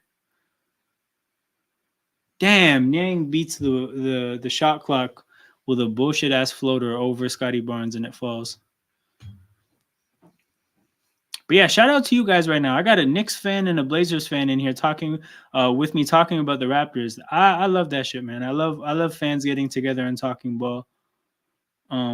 This is Toronto Hoop Talk, but it's not Raptors Hoop Talk. Like this is a Toronto-based basketball channel. So there's going to be a Toronto slant to the conversation and a Team Canada slant, but I'm a ball fan, so I'm always going to I'm down to talk about anybody. And like I said, once the Raptors season ends, I'm doing Thunder watch-alongs because of Shea. I'm probably going to do Knicks watch-alongs because of OG. Like I'm going to pick and choose the teams that I want to watch personally as a fan, and we're really going to we're going to follow some teams. Because, man, this is fun. Some of my favorite watch-alongs were the Team Canada FIBA World Cup watch-alongs. Again, it's not NBA stuff, but it was great. So, I love, the Raptors, obviously, I love them, but I'm a ball fan, man. We're going to get content on this channel that appeals to a lot of other people. Would a PG like Giddey work with IQ? So, here's my thing. How do you look at IQ? As a combo guard, a 1 or a 2? Because I kind of look at him like a combo guard. And I'll discuss the fit thing later because I think that's an interesting point. Man, does that put Cleveland in the bonus? Carrot Levert's cold, man. Karis LeVert. I think I called him Carrot Levert. Nah, Karis LeVert is cold. Matchup, not nightmare, but matchup headache. Very gifted scorer in isolation. Tristan Thompson's bum ass is checking out of the game. Okay, at least they weren't in the bonus, so that's not free throws. Because that would have been a bullshit foul call to end up in free throws, or end up in free throws. Yeah. The inbounds pass goes to 35. Okoro, who gives it to Donovan Mitchell, who gets a bunch of hell of a contest by Scotty there. Good job, the first 2 guys contesting in a way that doesn't foul the guy, but a great job of Scotty to not just be a third guy jumping at the same time as 2 other guys, letting them jump, and then contesting the shot afterwards. And yeah, Mitchell misses badly. Okay, cool. When he's more of a scorer than a playmaker. Okay, cool. So you say as good as Scotty Barnes is, I don't think they make the leap without a top-level point guard. I agree, right? But I think the fit next to Scotty Barnes from the point guard position is very important. And that's why I asked CAA Mafia what I asked him, because I actually think the dynamic between Jokic and Murray is something we're going to want to look to recreate with Scotty Barnes. And here's what I mean. Like, Jamal Murray is a point guard, but he's a lot more than a point guard. Like, he has combo guard stuff in his game. And because he's that kind of a player, he can thrive when he needs to be the point guard, when Jokic is being a traditional center, but he also thrives as basically the 2 when Jokic has the ball in his hands and he's doing his point center stuff, right? Like the fact that Jamal Murray, not just that he can get by, but that he can thrive both as the 1 and kind of as the 2, and they can go back and forth. The fact that it exists from a fit standpoint lets Jokic be the best version of himself. I'm Jokic. I can do the point center thing, run the offense, and kill a team like that. I can also just be a traditional center, right? But the fact that both players have that kind of versatility at the same time, I think makes the fit so good, and that makes the team so good. And I think I look at Scotty Barnes, obviously a very different player than Jokic, but I think level of his level of having the ball is actually is going to be similar at its peak, where he's going to have his moments where he's doing his point forward thing, and like he's going to have his moments when he's not. And like Scotty Barnes has so much upside as a screener off the ball, but then he also has upside on the ball as a playmaker.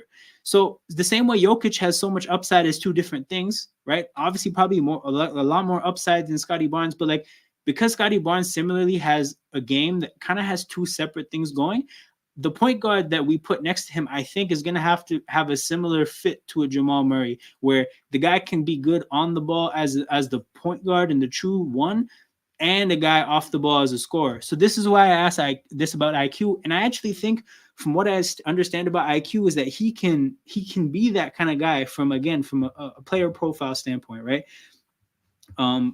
IQ said in the press conference today that like he thinks people know his scoring like ability in the league, but he's like, I don't think people have a feel for how good I am as a playmaker, and I really want to show that here in Toronto.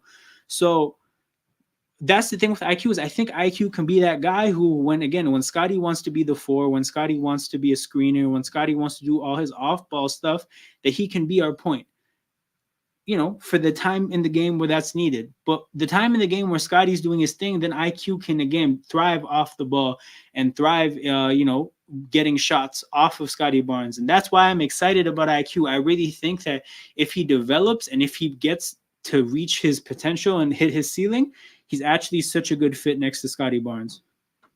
So that's how I look at it. RJ, again, bullying his way to the basket, getting an easy bucket. Donovan Mitchell dribbles off of Gary Trent's foot. But yeah, man, shout out to everybody in here. Anybody watching live right now, there's 5 people watching live. Anybody that might watch this after the fact on replay, I appreciate all the support. If you appreciate what I'm doing here, man, make sure you hit that like button and subscribe to the channel. Likes and subscriptions are the 2 very important forms of engagement for the growth of a YouTube channel. And the content is free, but I accept payment in the form of engagement. So make sure, you get that done if you appreciate what we're doing here. Because the goal is to grow. Is it a hot take that I think Jason Tatum isn't clutch in elimination games?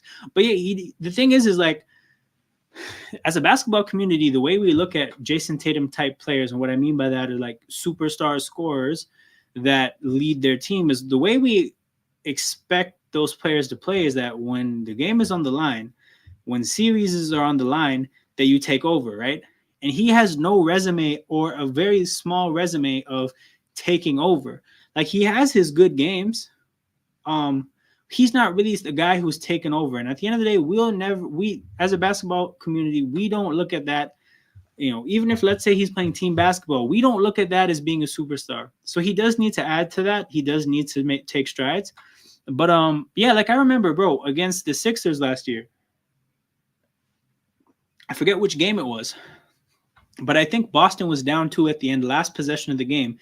And this man Tatum, I'm pretty sure he dribbled into a very good spot, it looked like a good look for him, but he swung it to a wide open Marcus Smart for 3. I'm just like, bro, if you're Jason Tatum, you have to like your chances, you taking a shot from a good spot than fucking Marcus Smart taking a shot from 3, right? Game on the line, Marcus Smart from 3, or you from a good look, So yeah, I get what you mean. Like, I get where your take comes from. It's not like I think he's like a problem or anything, but yeah, again, he doesn't have the resume that some other players have. A wide open Max Strus corner 3 has it a 4-point game. The defense just is not good enough. Obviously, we're scoring, but the defense is not good enough. This possession stinks so far. Gary Trent's just dribbed. Oh my God, what the hell is going on? Bro, this is the worst possession I've ever seen. RJ bailout ball, goes right to the rim, misses, gets his own rebound, gets the fall. gets the foul. Hey, RJ bully ball to bail us out of a bad possession. You love to see it. That stank right there. That absolutely stank. Gary Trent spent 7 seconds at least just dribbling in the same spot, looking for somebody to do something. Nobody's moving. Scotty comes to set a screen, stands in front of him at some point, kind of confused about what Gary's doing. Gary looks back at him, confused himself. They pass it to RJ in the corner, who just decides, you know what? I got about 4 seconds left before the shot clock expires. Like I said, I'm just going to move somebody underneath the basket and get a shot off, gets his own rebound, and then gets the foul after that. So RJ, I think, missed his second free throw. Again, he's joining the team for real. You know, what we do at the Raptors is we miss free throws. So now he showed up too. I think he's a good free throw shooter. He's missing, I think he's missed 2 so far. So he's joining the team for real, for real. Basket made by Cleveland. Because, yeah, RJ at the free throw line today is 4 of 6, right? But this year, but in his career, he's, 72. Never mind. He's not that good of a free throw shooter. Oh, boy. Tries to look for IQ, finds Donovan Mitchell instead. Steal goes the other way. It is a 1-point game, people. It is a 1-point game. But, yeah. The offense got sloppy towards the end. We weren't getting good looks. At this point, RJ he makes up his mind about a pass before looking at it. Decided he was going to pass to IQ. Again, like I said, Donovan Mitchell is doing a great job of seeing the game and seeing what's about to happen, and particularly reading RJ Barrett. He gets another steal. So, hey, it looks like we're going to get a close finish.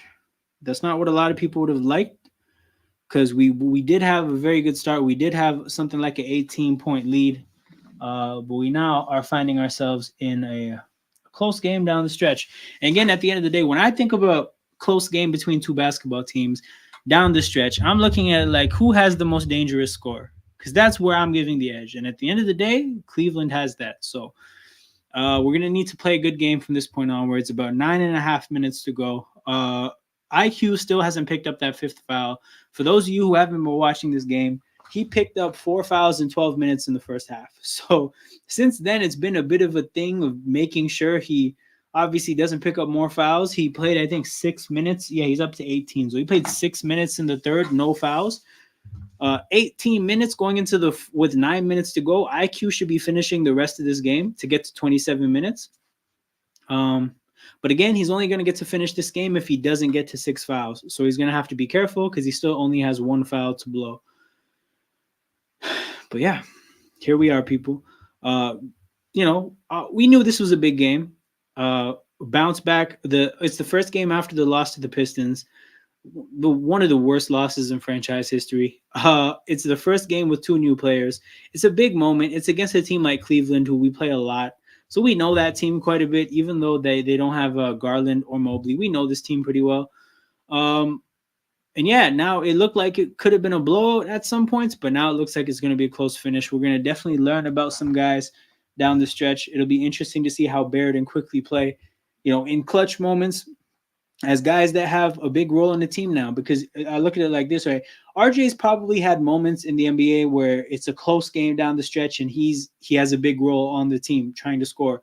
But I don't think Quickly's had much experience in these moments. So it'd be good to see that for him, get some experience underneath his belt.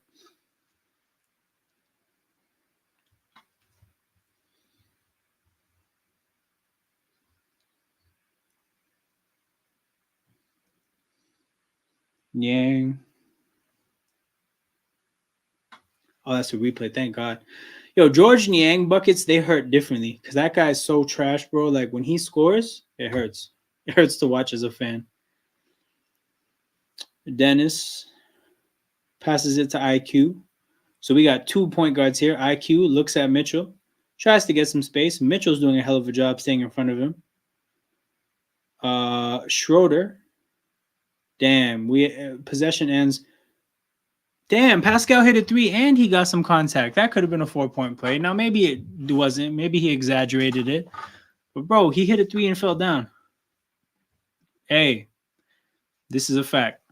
This is a fact. Low basketball IQ and like a limited just skill set as a whole. Damn, Struz. Damn, Struz. Catch and shoot. Lethal. Pirtle to the basket off the dump off from Dennis. Restoring the 3-point lead. Hey, we got a game, people. We have a good finish. Damn. Damn, Donovan Mitchell. George Niang in the corner. Thank God he missed. Like, oh, bro, we had 3 Raptors there. It was Tristan Thompson by himself. We can't get the rebound. And then fucking Merrill, whoever this guy is, hits the shot. Again, I don't know who this Merrill guy is, but he's cooking. He's shooting so well. Foul on quickly, driving. It looked like he was on the brink of losing control of the ball. And yeah, thankfully somebody swiped at it and fouled him. Let me see this Merrill guy real quick. Who is he? Where did he get drafted? But bro, he's been making shots. Sam Merrill, he's 27. He was a second round pick by the Pelicans in 2020. That's a carry from Pascal. We got away with that one. Bro, another stinky possession, man. Another stinky possession. Oh, shit, Max Strus. Damn. Wait, they called something? They called the offensive foul? What did they call? I missed what happened, but I'm very happy that it happened. This guy was on the Grizzlies 2 years ago. Interesting. Sam Merrill from Albuquerque, New Mexico. Certified sniper. IQ with Merrill. Gets to his spot. Gets to around the free throw line area. Little push shot. Gets it to fall. 3-point game. 108-105. I still don't know what they call. Bro, can we not have Strus that open? Sam Merrill, the other sniper, gets it through the fall. Bro, they got 2 cold shooters right now. Merrill and Strus, snipers.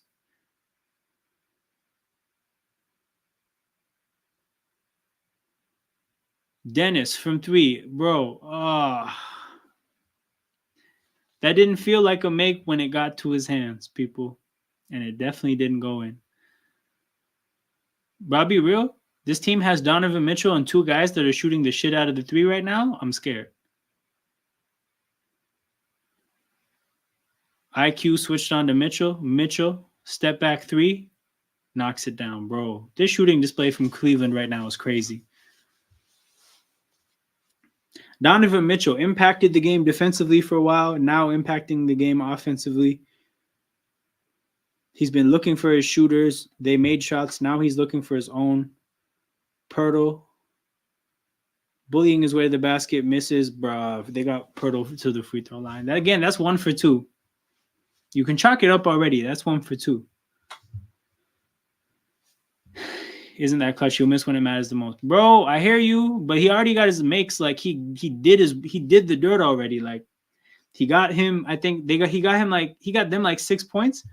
That's enough already. Like now Mitchell can do the rest. Pirtle's gonna miss free throws. We know how this goes. Yeah, Scotty Barnes checks into the game. Scotty Barnes, one of the better fourth quarter scorers in the league. We're gonna need that right now, big man. We're gonna need that.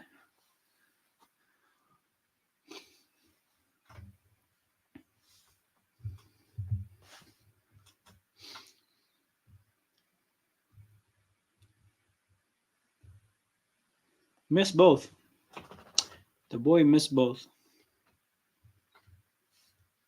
God damn, bro. My boy missed both. Well, George Niang. Looks like they took Merrill out the game for Isaac Okoro. That's a defensive sub for sure.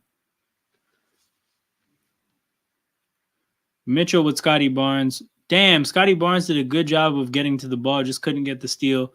He threw off the possession enough anyways. Scotty Barnes. Whoa, bro, what a terrible call. What a terrible call. Nobody shoots the ball like that, right? You can clearly tell what he did was he caught the ball, he knew the contact was coming, and he made a point to be shooting as the foul was happening. I've seen so much worse, get continuation there. That's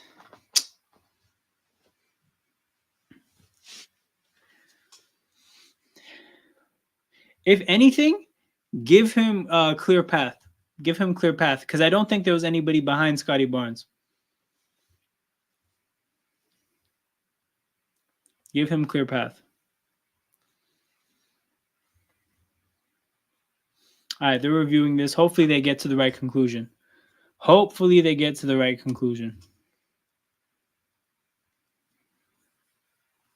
Also, Joel, while you're in here, real quick during this review, are we on the Fire Sirianni bandwagon? I'm just curious.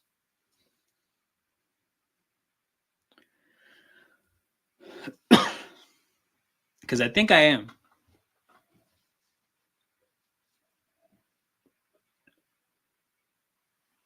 Okay, I don't think that can be clear path. I think the Cavs had enough people behind the play.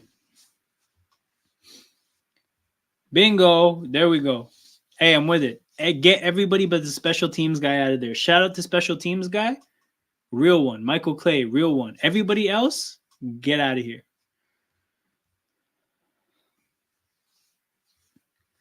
It's criminal what they've done with that roster, and it's especially criminal what they've done from a play calling standpoint.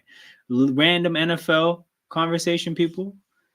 Joel's my guy. He's a part of the chat at the NFL channel as well. In Motion Football, go check that out if you're an NFL person that enjoys this content. But yeah, Eagles coaches got to go.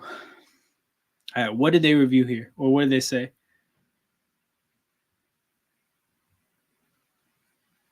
Scotty Barnes doesn't look happy, so they probably didn't give it in favor of or like what he wanted.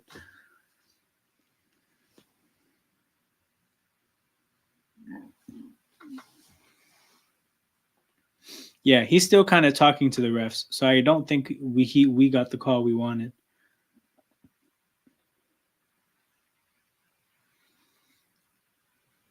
Oh, this looks like clear path. He's shooting a technical free throw. He made the first one. He's gonna shoot a second.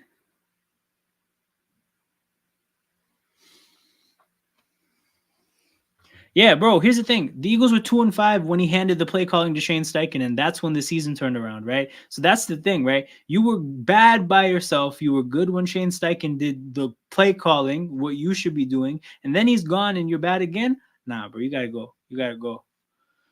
All right, 2 free throws from Scotty. It's a 1-point game. Raptors ball, 5:55 to go. Quickly pick and roll with Pirtle. Great defense from the Cavs in that situation. Passes it to Scotty. Scotty's got Karis LeVert. That should have been a mismatch, but he passed it off. Pascal with Jared Allen on him. Pascal gets to the basket, gets the foul, and one. Awesome play by Siakam. Awesome play. Aggressive against Jared Allen. Now, Jared Allen is the kind of player where the kind of defender he is around the basket, you might think, I'm going to shoot over this guy. I'm not going to be aggressive, but awesome job of just being aggressive, going downhill.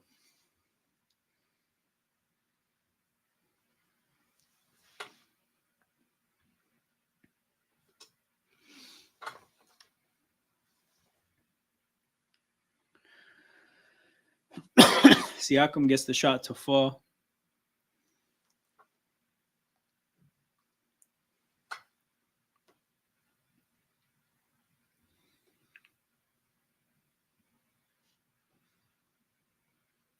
Karis LeVert.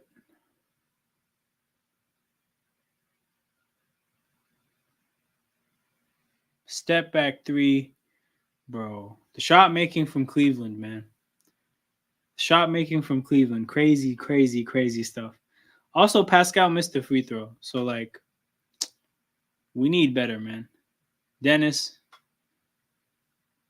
The foul is called before continuation, but we're in the bonus. So we're in the bonus with 5 minutes to go. That should be good for us. However, that being said, we suck at shooting free throws. So it's not as good as it is for some other teams. But bro, Cleveland shot making is outrageous in the fourth. Like, this has to come to an end at some point. Like, they're making all these shots and like they're about to be down one probably. So like hopefully when they stop making those shots, we just like run away with this. The time for that is running out, but like come on. You guys are making shots I know you guys don't normally make. Like Karis LeVert has been good all like for most of the game. Most of the looks that he's got, bro, we're so bad from the free throw line. We're so bad from the free throw line.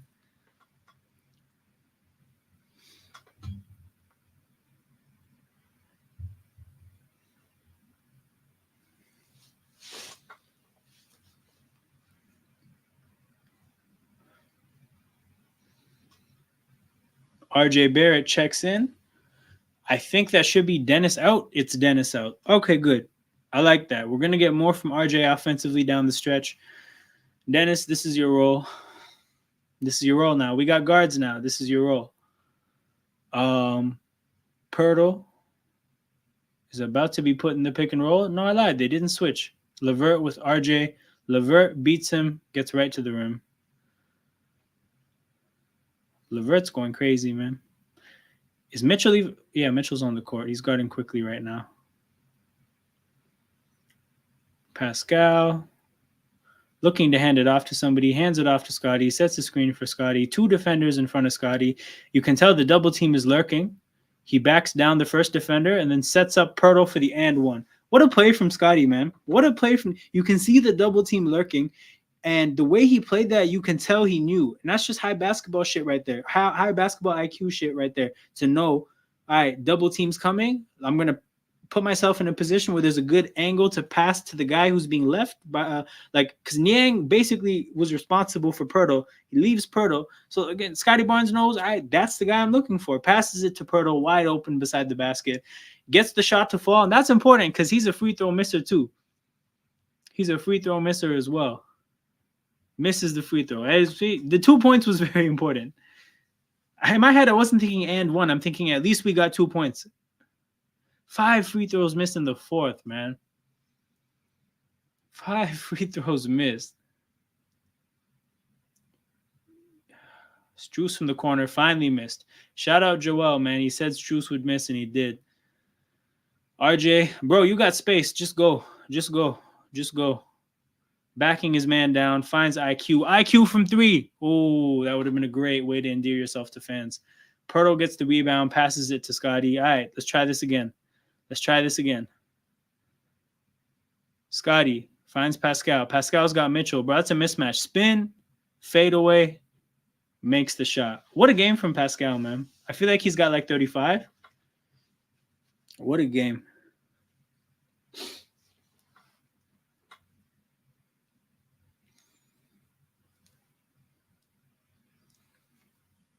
Mitchell. It looks like Mitchell was going to go get an easy layup there. So if anything, I don't mind this foul call. I don't know how many fouls Scotty has. If he's close to fouling out, then I don't. But honestly, to make Cleveland reset this possession, I'm not that mad. But yeah, Pascal on a heater, man. How many points? Let's see how many points. But yeah, Cleveland's not in the bonus yet either. That's a good foul. I can't lie. I take that. Oh, no. They left Karis. Thank God he finally missed. Bad miscommunication there to leave Karis wide open. Scotty to Pascal. Well, it looked like he was going to pass to him, but he didn't. Scotty backing his man down quickly. Takes advantage of... Oh, just in and out. IQ is such a heat check player. Bro, I see it. Man showed up, made his first 2 threes, missed the next 3. Looks like he's a streaky shooter. Okoro from 3 misses. Cleveland missing their 3s. Bro, let's get a basket. IQ would have been open from 3.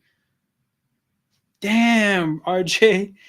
He had Scotty open, but he just passed it too low. The defender had a chance to make a play on the ball there. Bro, that's such a bad outcome from that situation because I feel like if RJ went downhill and just tried to score, that would have been fine. If he passed it to IQ, that would have been fine. If you pass it better to Scotty, that would have been fine. He found the one thing that would have been bad there, which was like a sloppy pass. And we turn it over in a situation where we should have either got a layup or an open 3, but we got nothing. And Donovan Mitchell is going to go to the free throw line the other way.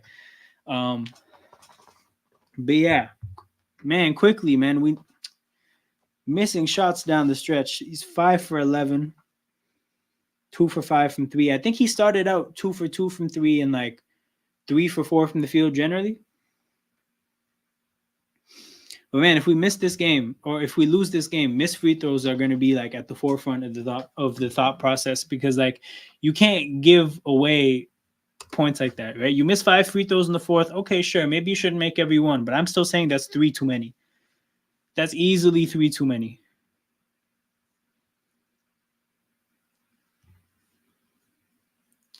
I'm not excited about that part.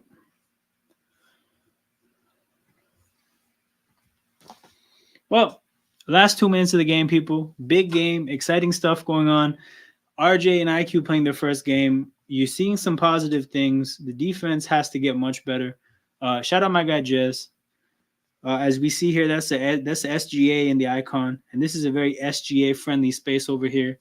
We're gonna be getting some Thunder watch-alongs come playoff time when the Raptors season is over. But yeah, man, shout out the Thunder fan, the Thunder what's the word, correspondent at Toronto Hoop Talk. Yeah, end of the game, bro. It's a big game because it's like the new players from the trade are playing. Obviously, it's the first game after the loss to Detroit, which is one of the worst losses just in the sport, right? So yeah, it's a big game. Cleveland's doing some good stuff. We're going down to it's going to go down to the wire, people. But yeah, shout out to everybody in here who's watching live. Shout out to everybody that might watch this later on replay. Make sure you hit that like button and subscribe to the channel. Those are two very important forms of engagement for the growth of a YouTube channel. The content is free, but I accept payment in the form of engagement. So that's what I'm doing here, people. I'm trying to grow this YouTube channel. You guys, it's very much in your control. So make sure you do that if you appreciate what's going on. And even if you don't appreciate what's going on, hit that dislike because quietly that shit helps too. So we got the last 2.5 minutes of this game to get to, and then we're going to be out of here. Watch along again on Wednesday. We got the Raptors against Pistols and Bazooka, man, over there. So that'll be something. But I mean, like, look, baptism by fire, IQ, your second start. Go play John Morant. Right? IQ is not somebody who's used to starting night in and night out, but being a starting point guard in the NBA night in, night out means you go against a John Morant one night and then a Dame the next night and then a somebody else the next night. It's a tough spot to be in defensively, but that's just what comes with the job. So baptism by fire, people. IQ going up against John Morant on Wednesday. And we will be there no matter what. Like I said, Donovan Mitchell, a free throw to tie the game with 2:28 to go, puts it up, and he misses. And we get the rebound, and it's a foul on Cleveland, and we're in the bonus. So I think that means free throws for us, and I'm very excited about that. Actually, nope, I just remembered we don't shoot free throws. I can't be a normal basketball fan and look at things the way normal basketball fans do because it's not free throws. Okay, whatever. That might be better. I might like our chances of getting 2 points better if we have to shoot a shot from the field. IQ beats his man, gets an advantage. Another miss, man. Another miss. Yeah, it's been hot and cold for IQ. It's been hot and cold. That's a good look, though. We need that. We're lucky we got the offensive rebound. Pascal with Strus in the... I don't know if the fadeaway is what I would have liked to see there. Oh, he stepped out of bounds. No, bro. He stepped out of bounds. That's a bad miss from the referee. And we can't challenge that. But he stepped out of bounds.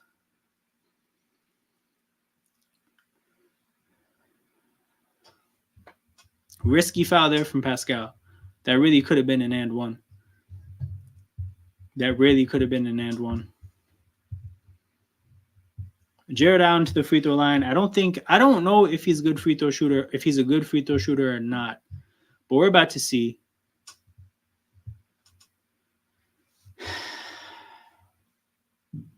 I hope he makes one, misses one, man. We missed so many free throws. They deserve to give us one back. Mitchell just missed a free throw. That's my guy. He's trying to make things fair. I think IQ is checking out. Who is that checked out? No. Whoa, RJ checked out. Bro, yes. We need to realistically, we just need like new players, but like, yeah, that's a bad part of our team. We can't make the shots that are given to us for free. Scotty Barnes goes downhill, tough look, gets it to fall. 2-point lead for the Raptors. Big shot from Scotty.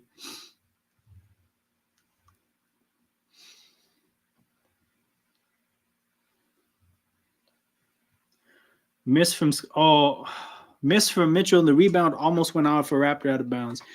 I was shook. I was shook for a second there.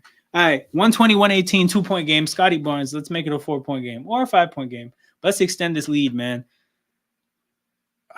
Scotty Barnes takes Juice to the basket. There's contact. There's no call. He misses the shot.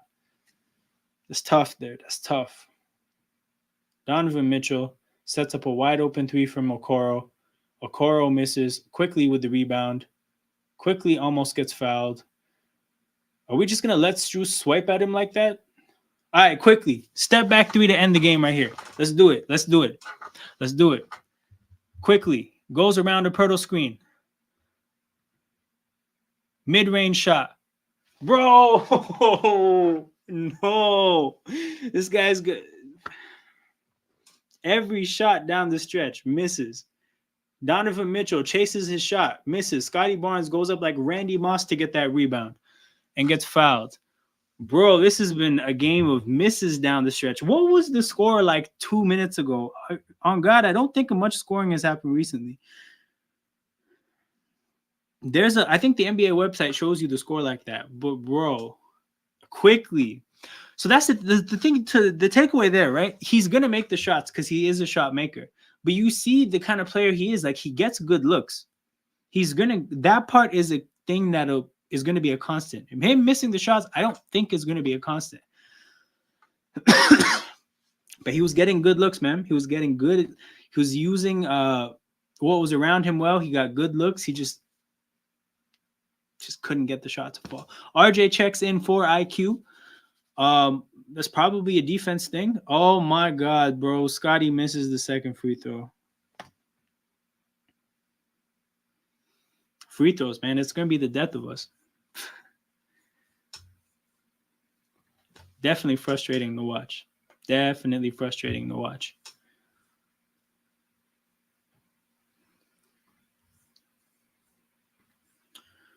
Hey, but shit. At least they can't win the game. At least they can only force overtime. I kind of don't want to watch overtime. I'm actually not that big of a fan of overtime. Like, I think overtime, the only time I'm happy with overtime as a fan is when my team was getting smoked and we made a comeback. Outside of that, I kind of hate overtime. It's just more anxiety for no reason, man. Get that shit done on the last possession. Yo, last possession, if you go for overtime, I high-key don't rate you like that. Go for the win. If it's a 2-point game, go for the win. Here, the Cavs, obviously, they don't have the choice, but if it was a 2-point game, I would say, man, go for the win.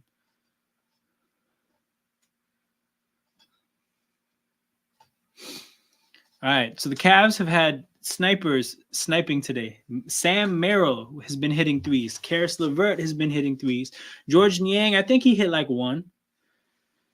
Oh, yeah, Donovan Mitchell, of course, he's hitting threes. Max Strus, only 2 for 5, but it felt like he was making more. Wait, Karis LeVert's 2 for 7, but I'm tripping. They were not sniping the way I thought they were. I'm tripping. When did Karis LeVert miss 5 threes? I guess the makes were just so traumatizing that I blocked out. Because, bro, you know what it is? The Cavs threes that they were making, end of the shot clock, hand in their face. It's a bailout on a bad offensive possession. And so they hit harder. Like, it's worse.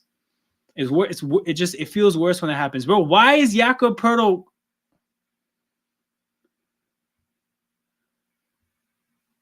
Why was Jakob Poeltl guarding Karis LeVert? Was that a switch? No, that was just the matchup. Had RJ on Jared Allen and Poeltl on Karis LeVert, and that's the easiest shit I've ever seen. That's the easiest Lakin. Bro, and Cleveland has a timeout. Why were we playing that situation like that? Why on earth is Jakob Poeltl matched up on Karis LeVert? What the...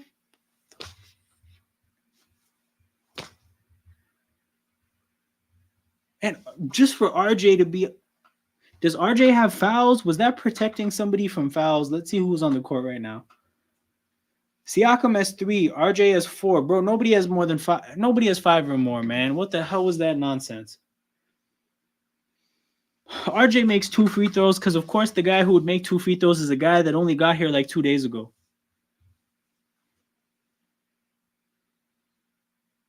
I hate this shit, man. I really hate this shit. I mean, maybe the point of Pirtle was just like, yo, you're going to contest the 3. Just let him go by you for 2 because we don't give a shit about them getting 2. Maybe that was the thinking. Like, just put his big ass out there to be like an obstacle for Karis LeVert to shoot over, as opposed to being a guy that can stop him, because he's not a guy that can stop him, as you can see. Karis LeVert has Jakob Pirtle on the perimeter. It's a layup. But I mean, maybe they wanted to concede that just to so that Karis LeVert can't shoot a 3. But bro, these rookie head coaches can't be trusted anymore. That was some criminal behavior right there. Criminal behavior. I'd love to hear him talk about that. I'd love to ask him the question. I don't think he would give you honesty, but maybe the strategy there is just to give up 2. But then again, the way we shoot free throws, giving up 2 is so risky. Yeah, it's a stupid. Yeah, I can't justify it. I can't justify it. That's bad. I'm going out there with the mentality of let's play defense. We're not conceding anything. And Pirtle against Karis LeVert is not playing defense. All right. The game will come down to this. The Raptors were favorites by 2.5 going into this game. They are currently covering that bet by 0.5 point. So Vegas, as always, got shit pretty accurate. Scotty on Donovan Mitchell. Scotty gets his hand on the ball. Donovan Mitchell is fouled before he shoots the ball. RJ Barrett with a high IQ foul. He fouls him with 2.6 to go. Donovan Mitchell will shoot free throws, and time is going to get killed, right? Cleveland doesn't have a timeout. So he's going to shoot 2 free throws. Probably the Raptors, fingers crossed, the Raptors get the rebound. When the Raptors get the rebound, it'll take it'll take a whole second for the guy to catch the ball and then be fouled. So that puts you at around 1.6. Then the Raptors shoot free throws on the other end. Let's say they fuck around and miss both, because it's very possible. The Cavs have no timeout. They probably only have 1.5 seconds to inbound and shoot like a full court shot. So like, very smart foul by RJ Barrett. We just have to execute down the stretch. And executing here means if this guy misses, you got to get the ball. If he makes the shot, you got to inbound the ball well. Now, we have 2 timeouts, which I think is very important in this situation, to be able to, after this possession, assuming Mitchell makes it, or even assuming that he misses it and we get the rebound, we're call a timeout ASAP. Oh, he missed it on purpose. Oh, they got the ball. Man, what the hell is that? Yeah, I think he missed it on purpose. And a Cavs player, actually, that worked pretty well, because low-key Strus had a very good chance to put that back in. I just think he messed it up so badly. Let's see this. Let's see this. Yeah. Yeah. Strus has a great chance to put that back. A great chance to put that back.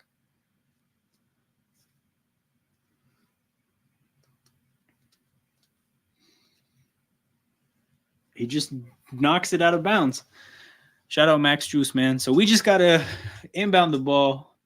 Actually, here, I'm putting IQ and Dennis on. I want speed on the court. And I want it to be one of those situations where we're inbounding the ball at like the normal inbounding spot. And one of Dennis or Quickly, even both, are sprinting in the backcourt.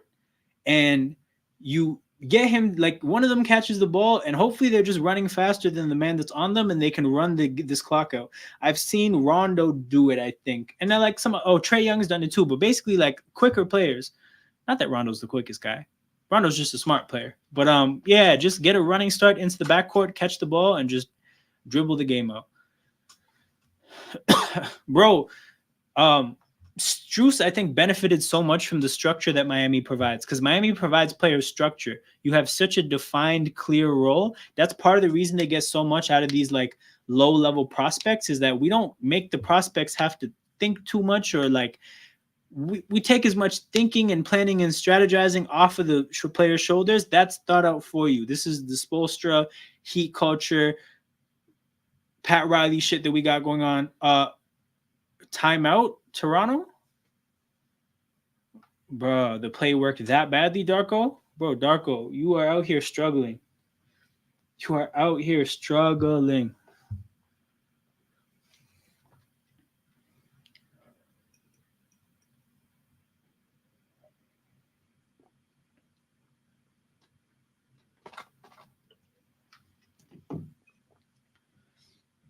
Maple Mamba is home. What a sign.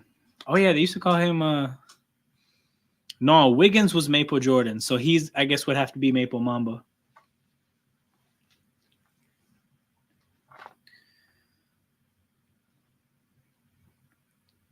Siakam with a efficient 36, man. 36 on 20 shots. Quickly, bad shooting day. RJ Barrett, good game all around, 19 points. Again, RJ Barrett, sleepwalks into like 15. Sleepwalks into 15. This game, man. Bro, it's chaos. It's just chaos. Just hella random shit happening. But that being said, yo, that the shot that Mitchell did to get the rebound, that actually worked so well. I've never seen that situation work so well. I've seen people whip the ball off the rim, do all kinds of shit. But that high arcing miss actually gave the Cavs a very good chance to get that rebound and score. Oh, they did it. They did it.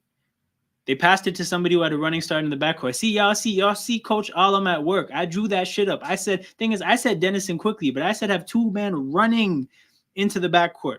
Make it a race. Low key, that shit became football. Two receivers on a go route. The quarterback is inbounding.